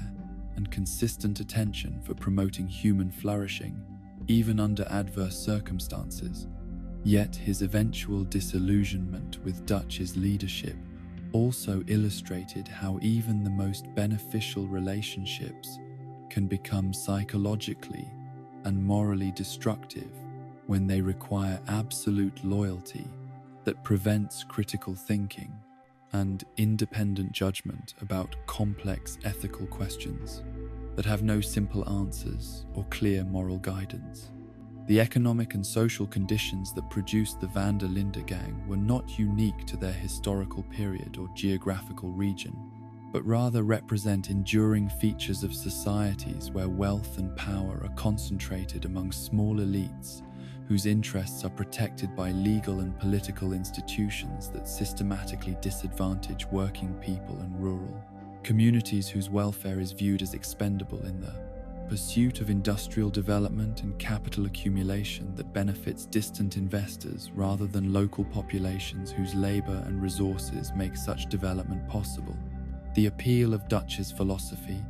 and the loyalty that he inspired among people whose circumstances had excluded them from legitimate opportunities for advancement reflected genuine grievances and reasonable critiques of social arrangements that violated principles of fairness and human dignity. Yet the methods that he chose for addressing such problems ultimately perpetuated cycles of violence and exploitation, rather than creating sustainable alternatives that could serve as models for more just and equitable approaches to organizing human communities and distributing the benefits of collective labor and natural resources. The law enforcement response to the van der Linde gang's activities represented both legitimate concerns about public safety and social order and systematic abuse of governmental power that prioritized institutional convenience and bureaucratic efficiency over individual rights, and constitutional protections that were supposed to limit official authority and ensure due process for all citizens. regardless of their social status or economic circumstances. Agent Edgar Ross and his associates embodied the worst aspects of institutional power exercised without moral constraint or democratic accountability, as their methods acknowledged no distinction between legitimate law enforcement objectives and personal ambition or professional advancement that could be achieved through whatever means proved most expedient for eliminating problems and demonstrating administrative competence to political superiors whose own priorities reflected electoral considerations rather than genuine concern for justice or public welfare. The children who would grow up in territories that had been affected by the gang's activities inherited not peace and security, but rather new forms of violence and institutional oppression that demonstrated how completely the opportunity for genuine social progress had been squandered through approaches that emphasized punishment and elimination rather than rehabilitation and community development that might have addressed underlying causes of criminal behavior and social discord. The schools and churches that were eventually established in regions where outlaw gangs had once operated served populations whose understanding of authority and justice had been shaped by witnessing how power operated when it was unconstrained by moral principles or constitutional limitations, creating foundations for social development that emphasized compliance and fear rather than civic participation and democratic accountability that healthy communities require for their continued prosperity and cultural advancement. The legends that grew around the Van der Linde gang's memory served political and cultural purposes that bore little relationship to the actual lessons that might have been learned from honest examination of their rise and fall, as simplified narratives of heroic outlaws fighting corrupt authority provided convenient frameworks for avoiding more complex and uncomfortable questions about systematic inequities and structural injustices that continued to affect millions of people whose circumstances remained largely unchanged by law enforcement victories over individual criminal organizations, whose elimination did nothing to address broader social and economic problems that had originally made criminal activity seem like reasonable responses to legitimate grievances and unmet human needs. The frontier that had provided the geographic and cultural context for Dutch's experiment in outlaw community was itself disappearing during this period, as territorial expansion and industrial development eliminated the isolation and independence that had made alternative forms of social organization seem possible for people whose values and priorities were incompatible with increasingly standardized and bureaucratically controlled approaches to economic production and social regulation. The romantic idealization of frontier freedom and individual autonomy that had attracted followers to Dutch's vision was based partly upon nostalgic memories of conditions that had never been as democratic or egalitarian as mythology suggested, while also reflecting genuine human needs for meaningful work and authentic community that industrial capitalism and bureaucratic governance were systematically destroying through policies that prioritized economic efficiency over human welfare and social cohesion. The campfires that had once brought the gang together for shared meals and philosophical discussions had been extinguished by time and violence. Yet the memories of those conversations and the relationships that had been formed around those flickering flames continued to influence the choices and behavior of survivors whose understanding of loyalty and love had been shaped by their experiences within Dutch's chosen family, even when such experiences had ultimately demonstrated the impossibility of building lasting happiness upon foundations of violence and deception that could never provide adequate security or moral authority for sustaining authentic human community across generations of growth and change. The The stars that had witnessed their hopes and dreams continued to shine above territories where new families would struggle with similar challenges and face comparable choices about how to balance individual freedom with collective responsibility, personal ambition with community welfare, and immediate survival with long-term sustainability of relationships and institutions that could provide meaning and purpose for human lives, that required both personal autonomy and social connection for their fullest development and both personal, most authentic expression. The gentle wind that stirred the grass around forgotten campsites carried with it both the echoes of voices that had once debated questions of justice and morality under open skies, and the eternal promise that human beings would continue to seek ways of living together that honored both individual dignity and collective welfare,